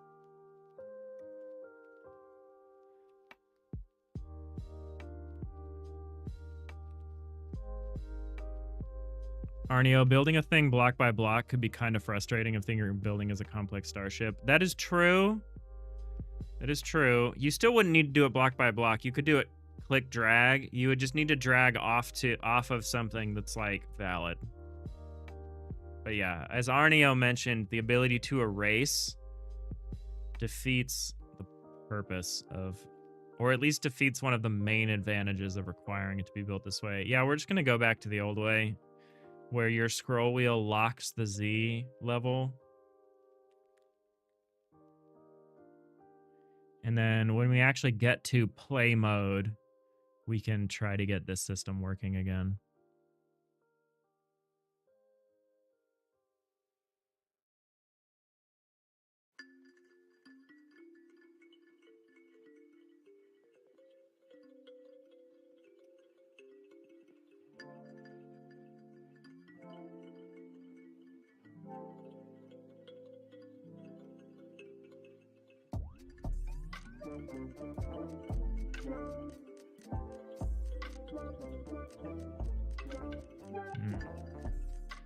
Annoying. I'm only annoyed because I've spent, like, you know, many hours on this. It's all right. We said at the top of the stream we're going to remain calm. And that's fine. This is fine. What we need to do then instead is we need to work on some visibility stuff to help you figure out where you are in 3D space. Because if we don't do it this way, then you will often be unmoored to anything. And it might be hard for you to tell where you are in space. So we need to add back in things like a shadow is cast down from the block, from your block cursor, so that you can tell like where you are. Maybe it's not a shadow. Maybe they're like dotted lines or something that go down or across. Because it's an open question of whether you'd want to know where you are in like X, Y. You could also have a simple toggle that could even be switched by holding down Alt, etc. Or you could switch between placement modes. Yeah. I'm okay with the editor working totally different than the game. Because the people that use the... Yeah, a toggle is maybe okay if I can actually get it to work correctly.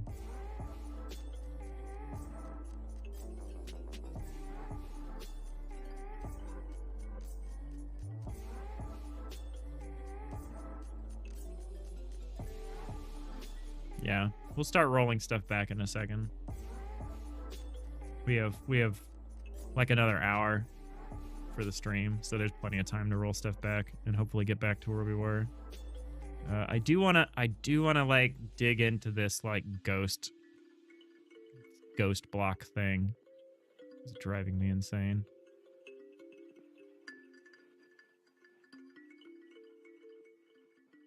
Yeah, so it thinks that there's a block up here. It's 001.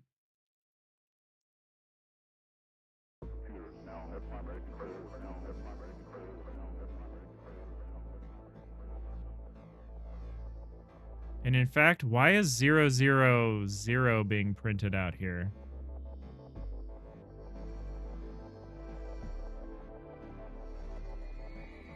Zero zero zero shouldn't be getting printed out. We're starting at 000, which means we shouldn't be like oh, it's because I'm back here. So we're actually starting at -1. So we do get to 000. Okay. But yeah, it thinks that there's a block up here. I don't know why it thinks that.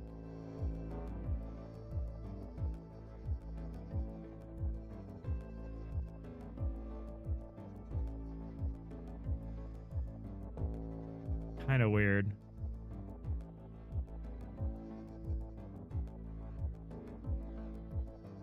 Kind of weird.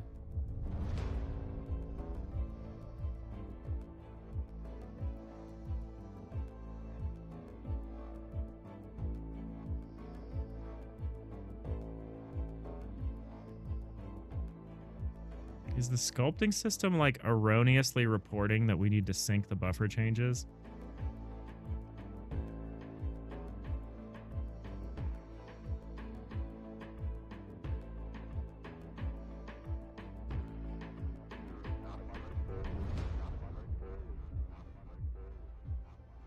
Yeah, I don't know what's happening there.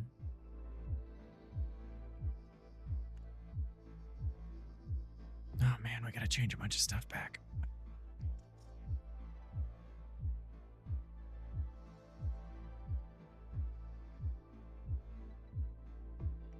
GitHub.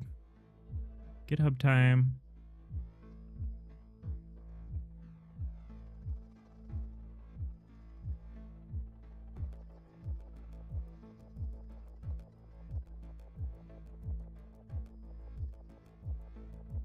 At least we only messed this up yesterday. So all of this should be... We should be able to add all of this back.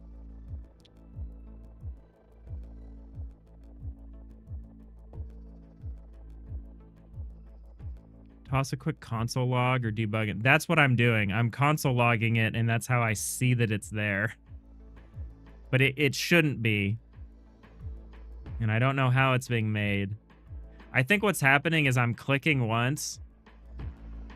It's placing a block. I think it's executing multiple frames of edits very quickly. But what doesn't make sense is if that's happening, I should be able to see the block. If it's placing 2 blocks very quickly, I should be able to see it. So you know for sure the system thinks there's a block. The system thinks there's a block. Whether a block is there or not is a separate question.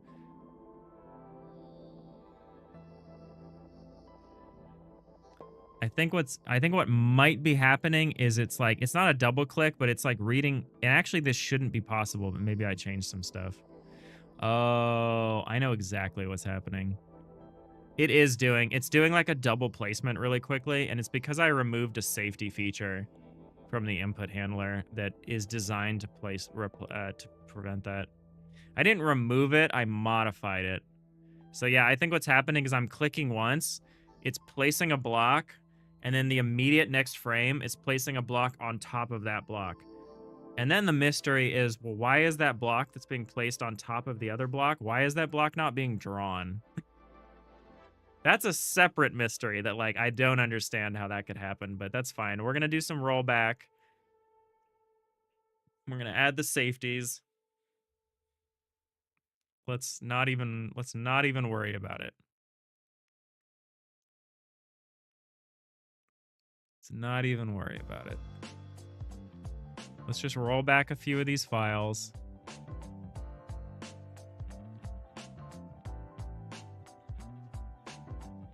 The system is never wrong, ergo. Yeah.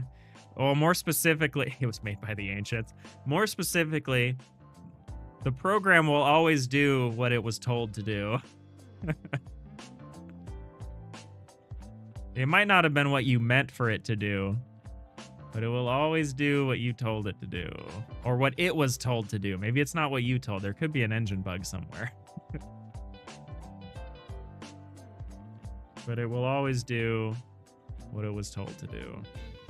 The click happens twice, but someone didn't get the memo on the second click. The click doesn't happen twice. The click happens once. There's a safety on the input handler that is designed to prevent a repeat input that occurs on the same coordinate to prevent something like this from happening. Not that it would normally happen because the system normally wouldn't stack blocks like that, but because of a number of things that we've added, the system wants to do stuff like that. So I both enabled a way to place blocks on top of each other, and I removed the safety that would prevent that from happening. So I can relax insofar as I have figured out what the problem is. The answer is 42. Yeah, but what's the question?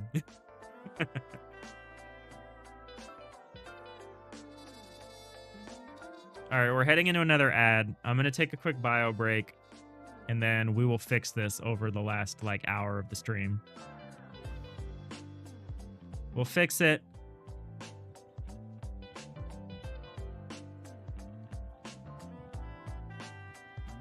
And we'll move on with our life. I was pretty excited about this change, but you know what?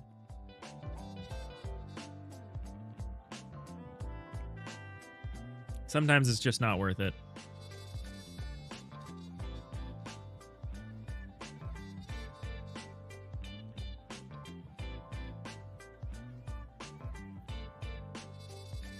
I really thought this would be a neat input model, and it still might be for playing the game. It could still be kind of cool for playing the game. But I can admit when I'm wrong.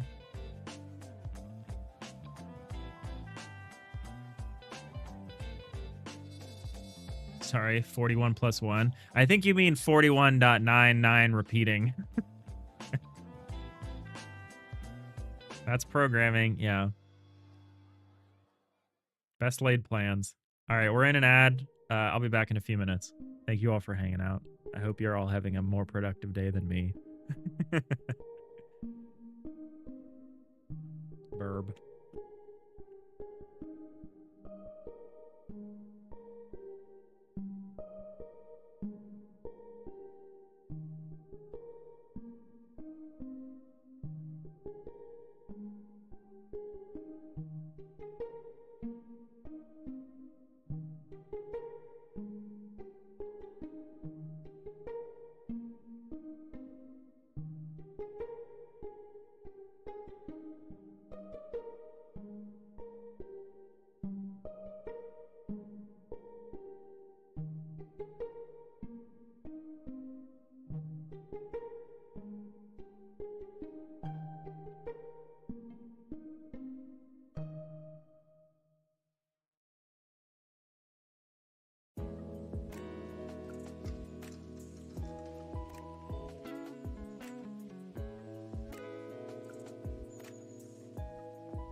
All right, here we are. Back again. All right. Now, I know I just said I was going to revert all of this code. I'm kind of tempted to not do that, but to do this kind of weird hybrid system that both allows for free placement, but also if you mouse over a block, it figures out where your cursor is still. I think we can do both. Now that I know where the problem is, I think we can fix it.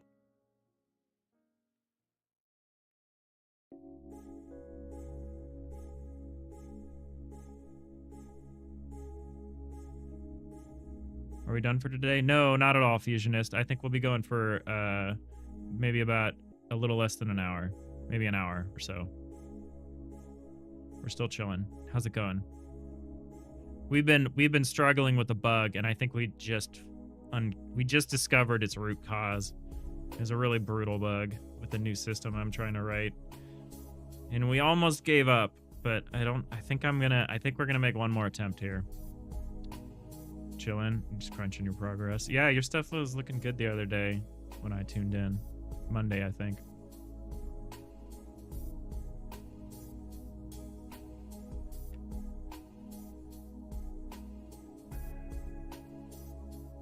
Are we gunning for a compromise of two systems? Yeah, I think it's going to be a dual system where like your cursor can occupy empty space, but if you are over a block, I still want to be able to figure out what block you're touching and what face, because there's some systems that aren't going to work the other way.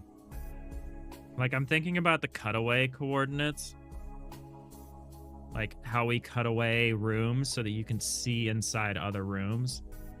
If we can't tell, yeah. There's some issues with the cutaway system that are going to be a problem to do the other way.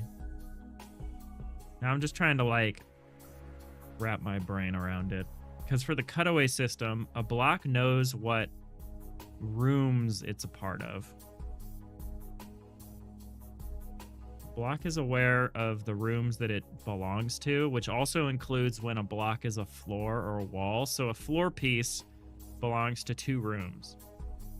A floor piece, well, it may belong to two rooms. It could belong to, there's a room above it, potentially, or just outer space. And there's a room below it, or again, potentially just outer space. So if you mouse over this room block, how do we know what you're actually looking at? Well, if we can figure out what face the cursor is on, we can actually look at the cutaway information for the block above. It's an empty block, but it would still have room information. So I think there is an extent to which we need this raycast to be able to handle our new block model, our decomposed blocks. A solution you absolutely don't want to do. That's like every solution. But yeah, render transparent blocks in 3D over top so they line up with your grid. Then you can just actually raycast. Oh my god.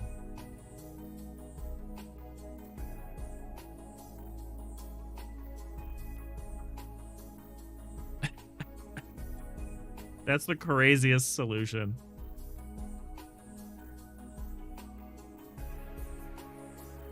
No, we're fake casting. We're gonna continue fake casting this. I'm okay with this idea. I think we can actually make this work. What I need to do is I need to tighten up the thing that's causing this error, which is this like block double tap thing. I still don't understand why the block isn't being drawn. But you know, let's tackle one issue at a time here. So what we're gonna do, I'm glad I hadn't reverted this yet. What we're gonna do is we're gonna add this safety back, because I was a little I was a little cavalier when I did this before, because these We're done mistakenly. A select? Well, shoot.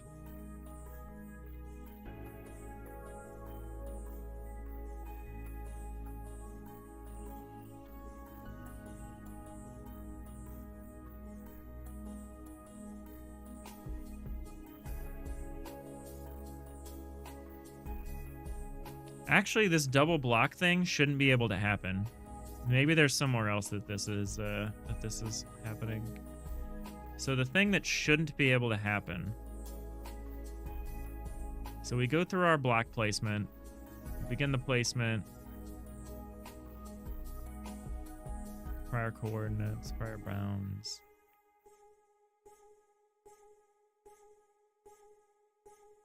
So what I think is happening is we're clicking down to place a block.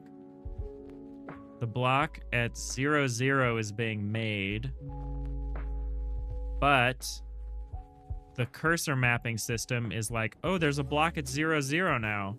Guess we need to add another block offset from this block, or we found this block, so now we're changing the offset. No, that also shouldn't be happening. Yeah. So only here does sync buffer changes occur. Only here. Well, here and a few other places, but for our purpose, only here. If the logic is separated out clean enough, you wouldn't necessarily roll back at all. You would just toss the different logic in a different method, conditional.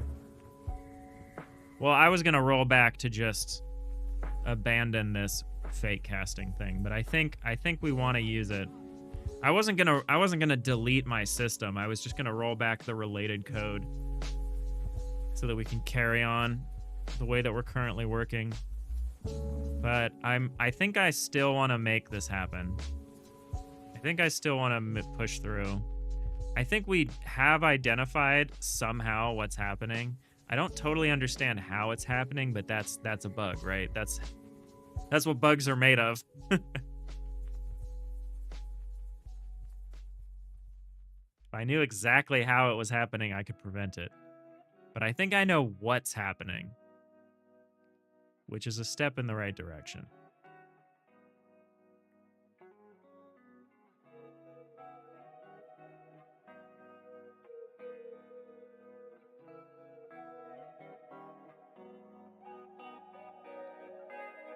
And so when we reach the end of the block placement, we record the sync buffer. We report out that the buffer needs to be synced, which means the preview blocks get added to or synced with the settled blocks.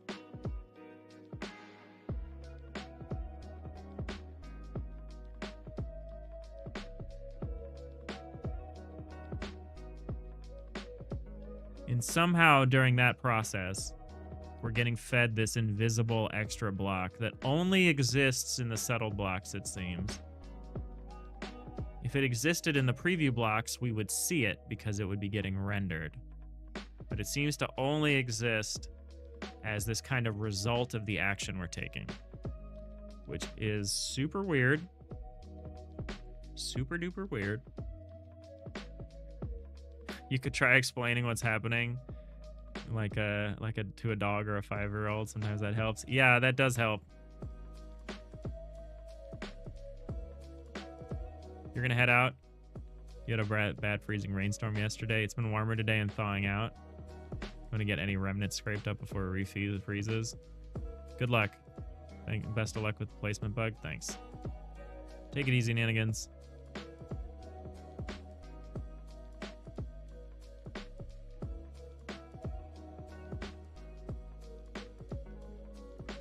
I didn't totally think through what the consequences would be of writing out this cursor offset all over the place.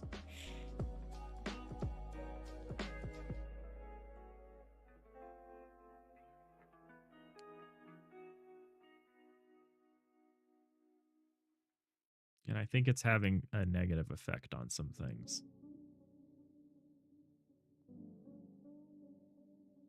Let me see if I can try to understand what's happening.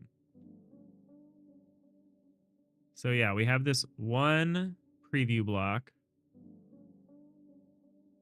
He lost our shenanigans, our top debugger. Oh. Hey, Vamusi. Vamusi. You told me how to pronounce that and I forgot it. I'm sorry. Control plus F minus cursor offset. Yeah. So we place this. And now we think, now everything is just crazy. Now we think there's a block up there. I don't know why. I don't know why we think a block is up there.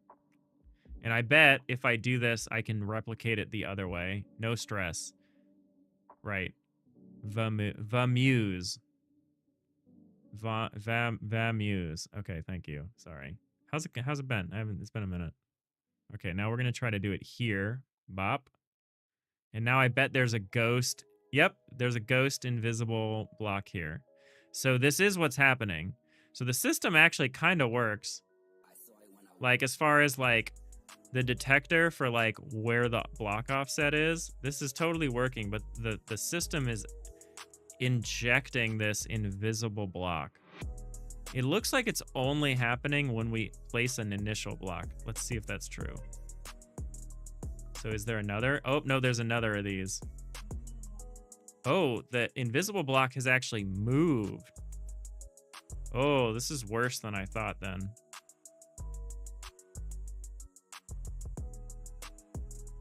So the invisible block has now moved. And if I place another block, where's the invisible block? It's moved again.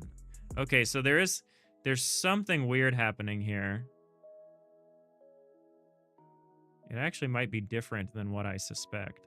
But otherwise, our block offset thing is actually working correctly. I know it's really hard to see because I have it really small on the screen. Going okay, you two? What? It's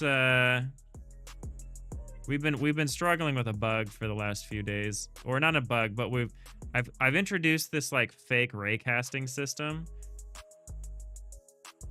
as an input model, and there's this like really nasty bug in it that's causing this phantom block to appear.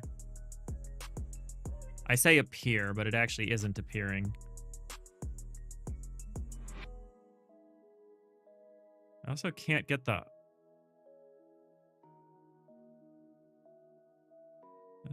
the block hover thing to look right either. I think I understand why. That's so weird that it moves. Each time I place a block down, the invisible block, you can kind of see because of this empty space that it tries to put the block around. Just this invisible block.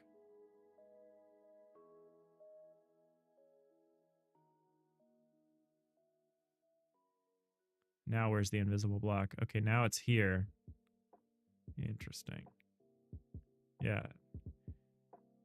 So that's curious. Why is this here and why is it moving? Okay, that makes me think it's actually not in the buffer. Okay, that's still weird. There's something else that's weird happening here. There's a subtle thing that's occurring that makes me think that something else is happening.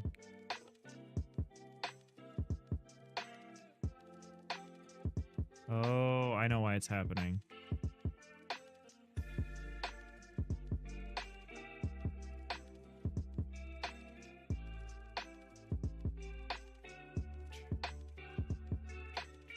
No, maybe I don't know why it's happening. Well, I also can't seem to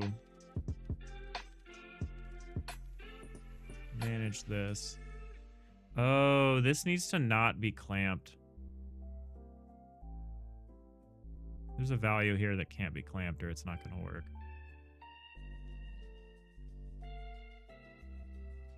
Okay, well, we figured one thing out at least.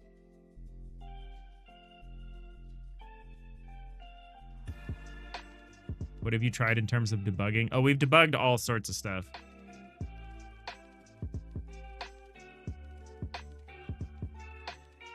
We know that the system thinks that there's a block there. I'm not convinced that there is, but it's possible that there is an invisible block because the buffer it's checking from doesn't get drawn.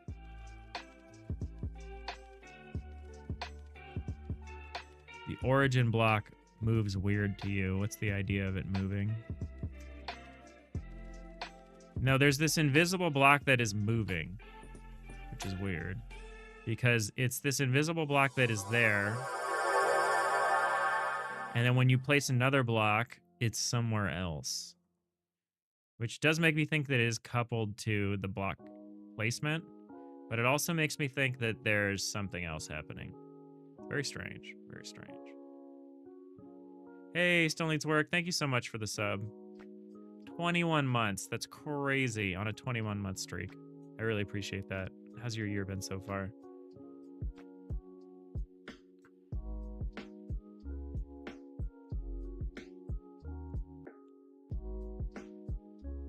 Good. That's good.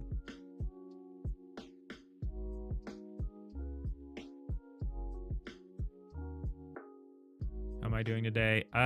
Rough. I ended up working like 14 hours yesterday, including staying up till like midnight to try to solve this bug. From what it looked like, the invisible block is always next to the white outlined origin block. You don't know if that was the obvious though. So yeah, the origin block is not, or the white outline block is not the origin block. The origin block is like the block that's in the back, the lower back corner at 0, 0, 0. The block that's getting outlined is... I'm trying to think of the way to phrase it. It's close to the last block that we tried to place. Is it exactly the last block? What in the name of heaven is this? Oh my lord. What in the name of heaven is this? An anonymous gifter gave Vimuse a tier 1 sub and started a hype train. Thank you so much, anonymous gifter. Yeah, it's moving, and it does seem to be very close to the block that was placed last.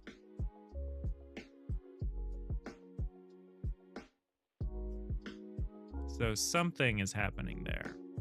I don't know what, but something is happening there.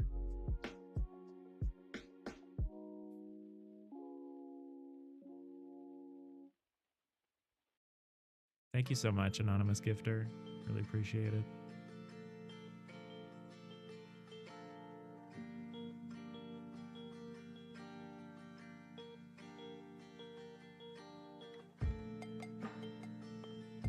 Yeah, the block tag, when we look for the block through the block tags at this coordinates, we are finding a block, which is crazy.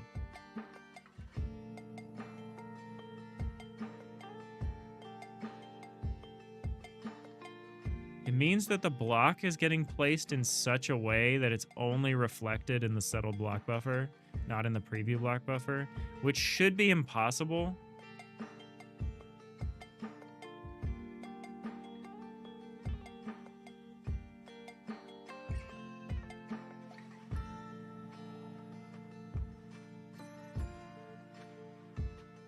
It's like what's happening is like the placement is occurring just long enough for the cursor offset to change, and that cursor offset is is being treated as if it's another block, or it's placing another block in such a way. Oh my lord. An anonymous gifter gave Kairos OS a tier 1 sub, continuing the hype train. And 100 bits from Still Needs Work. You are all so nice. You are all the best. Appreciate you. Appreciate the community. Is there a variable that governs how close you can place around the white block? It's immediate. There's a rendering issue with this. I call it the cursor offset, but it's basically the nearest block. So what we're doing is we're doing this kind of spiral up, where if your cursor is on the left side of the tile map at the very back, we start to spiral up with this counterclockwise spiral, looking for blocks. And so if we find a block here, we record the block and we record the direction to the next block.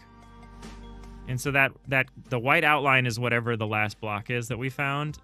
And then we're recording the direction to the next block. So here it's like plus Y.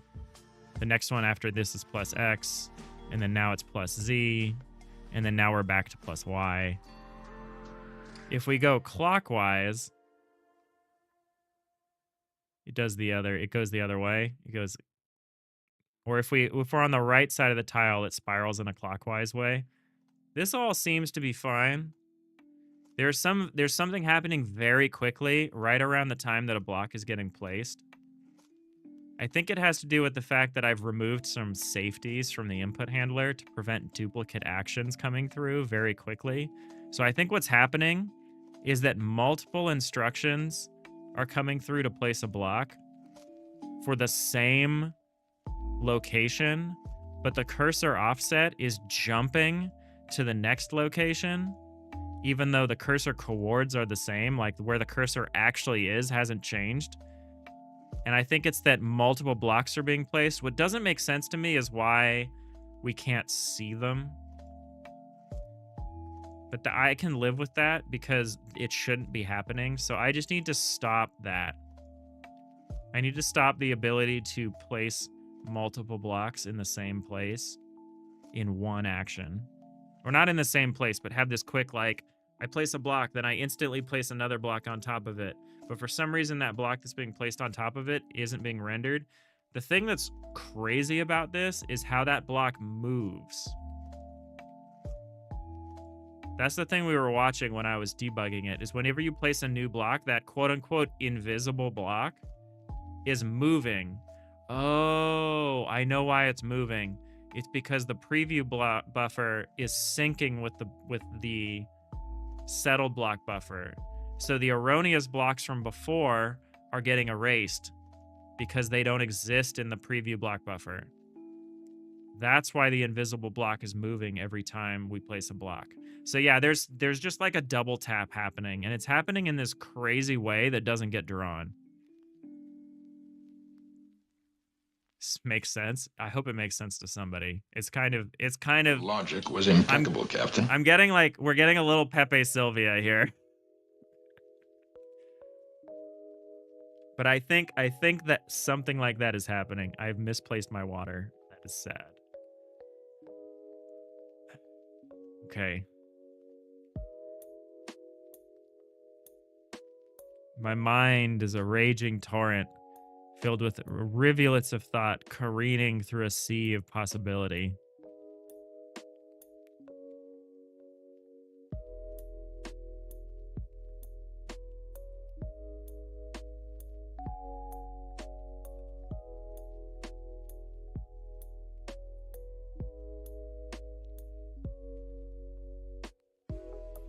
All right. I really appreciate you all getting me here to the hype train level 2, which is about to end.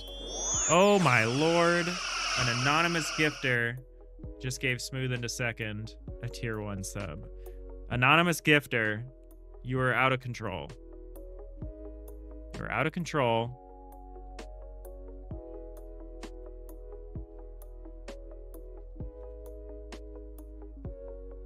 Vamuse, you were just trying to get me to explain it. As you talk through how it functions, that can sometimes help me realize what's wrong. No. Yeah, it's a good motivation. I appreciate that. If I sounded short with you, it's just because I've been grappling with this bug for like the last week. And I'm only just now getting around it. Oh, what did I get? Oh, I got a very cute frog ponder emote. That's very cute. I don't know how to use that yet. I think I have to wait. Thank you all so much. That's very appropriate for what we've been dealing with here. Check out this little cute little emote that I just got from our hype train. That is very much how I feel. You've been stuck on bugs for years at a time. You know how it feels. Yeah, it's crazy. It's crazy, and it makes you feel crazy after a while.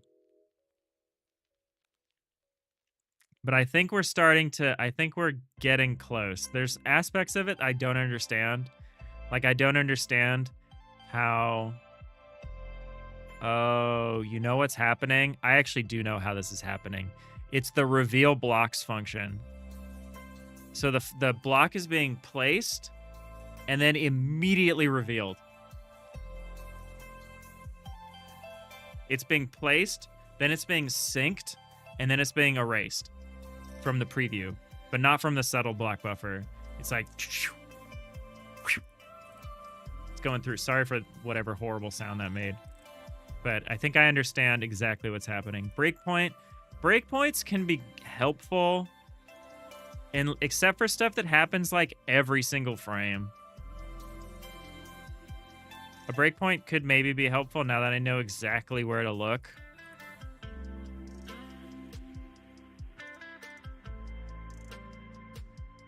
It's just a little hard to use breakpoints well because the buffers I'm using don't belong to anybody. They're pulled in. I actually really like the Godot stack trace stuff. It's really nice, but we're not able to use that here. No, I think I actually know what's happening now.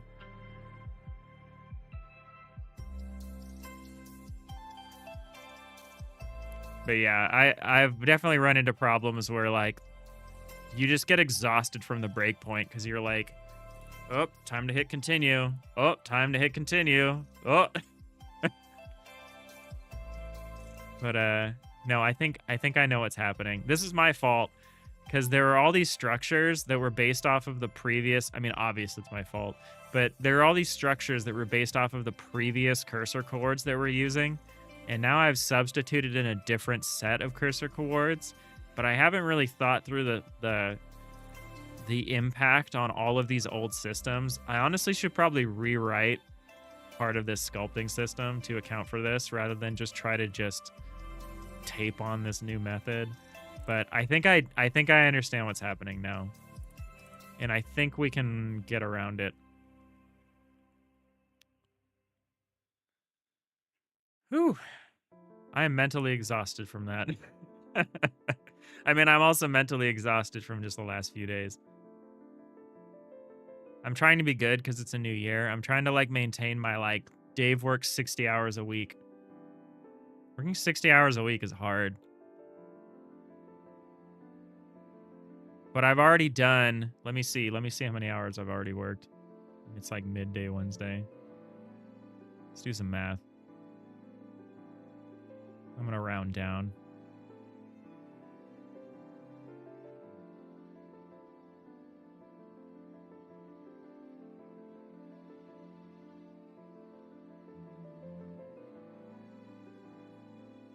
I've already worked about 30 hours, so since Monday. So I think I'm doing okay. This is between the game and my day job, by the way. This isn't like one or the other. It's like I'm counting all of it. Because I think you have to, including my job, Arneo. I couldn't do 60 hours for one of those things. But this is what it takes. This is game dev. I'll be fine. Today's my day, quote unquote, day off, which is insane because I'm still working 9 hours today. I consider it my day off in that I don't have an evening co-working session, which I usually have a 3-hour stream. Here's my day. Here's my typical day. Typical. I work 3 hours in the morning at my day job. I stream for about 3 hours. Then I work about another 3 hours at my day job. And then usually after dinner, I have a game dev co-working event that's virtual. But it's like we all sit together and talk and work on our stuff. I do that usually for another 3 hours. And that's how you get to a 12-hour workday, and it's how you get to a 60-hour work week. And it is crazy. I need to try to start making time for like exercise and a few other things. Just to strengthen myself so that I can keep doing that.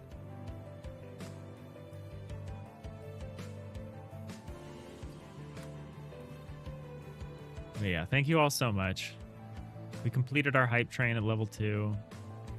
Community contributed a total of 4 sub gifts and 100 bits. Thank you all so much. That's crazy.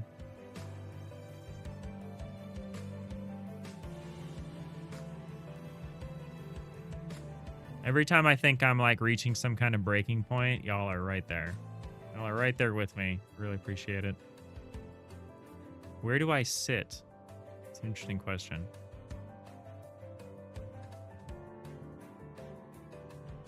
At my desk. I have a sit-stand desk. I should be standing in it more. That would probably be helping. I just get so tired. It's so exhausting to stand. It's also exhausting to sit.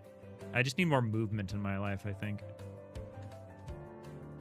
Were the rubber ducks on the desk? Thanks, Muse.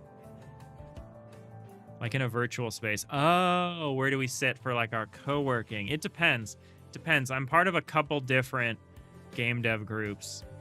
They're all pretty local. I'm in San Francisco. I help organize a Godot monthly meetup. We meet in person at a hackerspace in San Francisco once a month, and then the rest of the time we just do these once a week little game dev co-working things. And then I'm also part of the Bay Area Developer Collective, which is a wider, not Godot specific, more just a wider Godot game dev collective for indie game devs in the Bay Area. That group also has a couple of co-working events.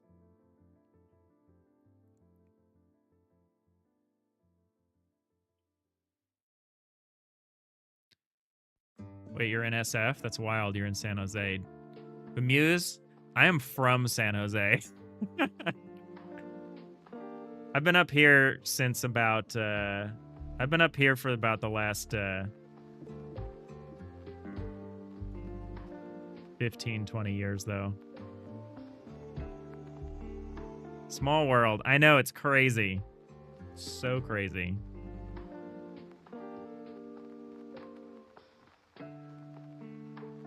You come up for GDC or whatever, you should hang out.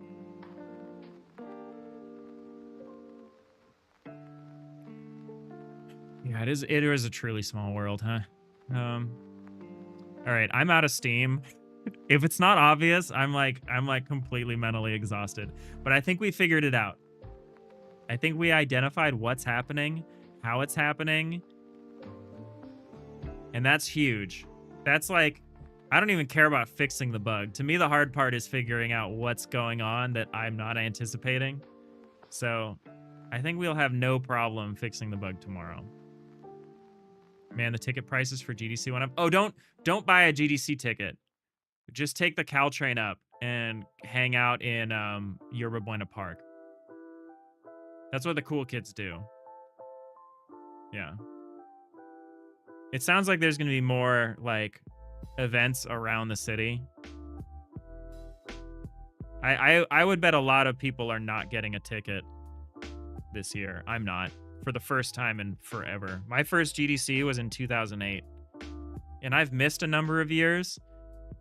Either just due to like me not having my shit together or, you know, the pandemic or whatever. But I've never like chosen not to purchase a ticket.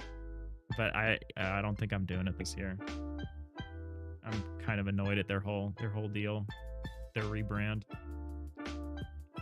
Most of the events don't require a badge. Yeah, the events around the city or whatever, yeah, there's going to be a lot of stuff. But yeah, most people just hang out in the park. I just need to get some time off work to be able to hang out in the park during the week. I'll have to do that. Arneo, a happy ending to a happy stream. Except you think you burned your pizza a bit. No, not the burnt pizza. It's okay. You can rehydrate it with some pineapple.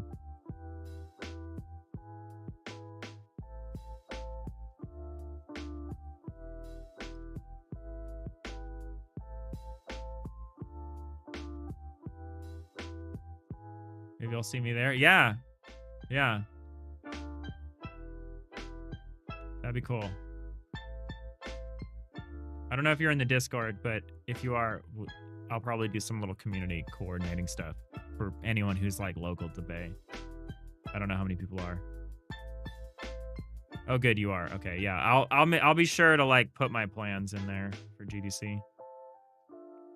They should make GDC Vault free. True. I mean, you usually only have to wait a while, somewhere between months and a few years, and they eventually post it on YouTube. But yeah, kind of annoying. I don't know. I could go on and on about GDC. I don't really want to. I think we're gonna wrap it up. This was a good stream. It was frustrating work, but we got through it.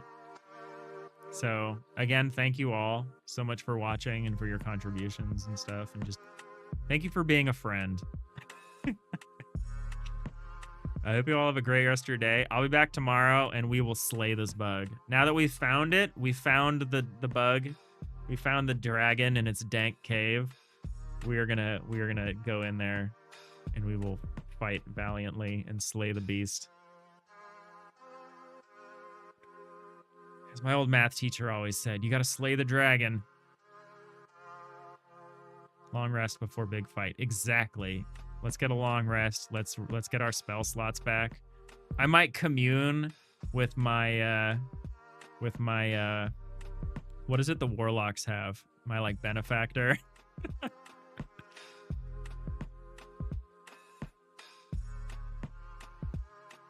Slay the beast. Yes, Scotty McDuber. Thanks for reminding me, Scotty McDuber. We are raiding into Ferret Software. Because however you feel about pirate software, Ferret Software is great. It's good stuff. They're adorable. You cast 8th level software engineers kind of complex. Yeah, it sounds like. All right. We're setting up. I would have totally forgotten that you were the raid master, Scotty, so thank you for popping in. And thank you for hanging out. And thank you for all of your reactions to my Go Live notifications. They do make me laugh. So, yeah. Thank you all so much for watching. Yada, yada. I hope you have a great rest of your day. I'll see you all next time. Bye. Maximum warp.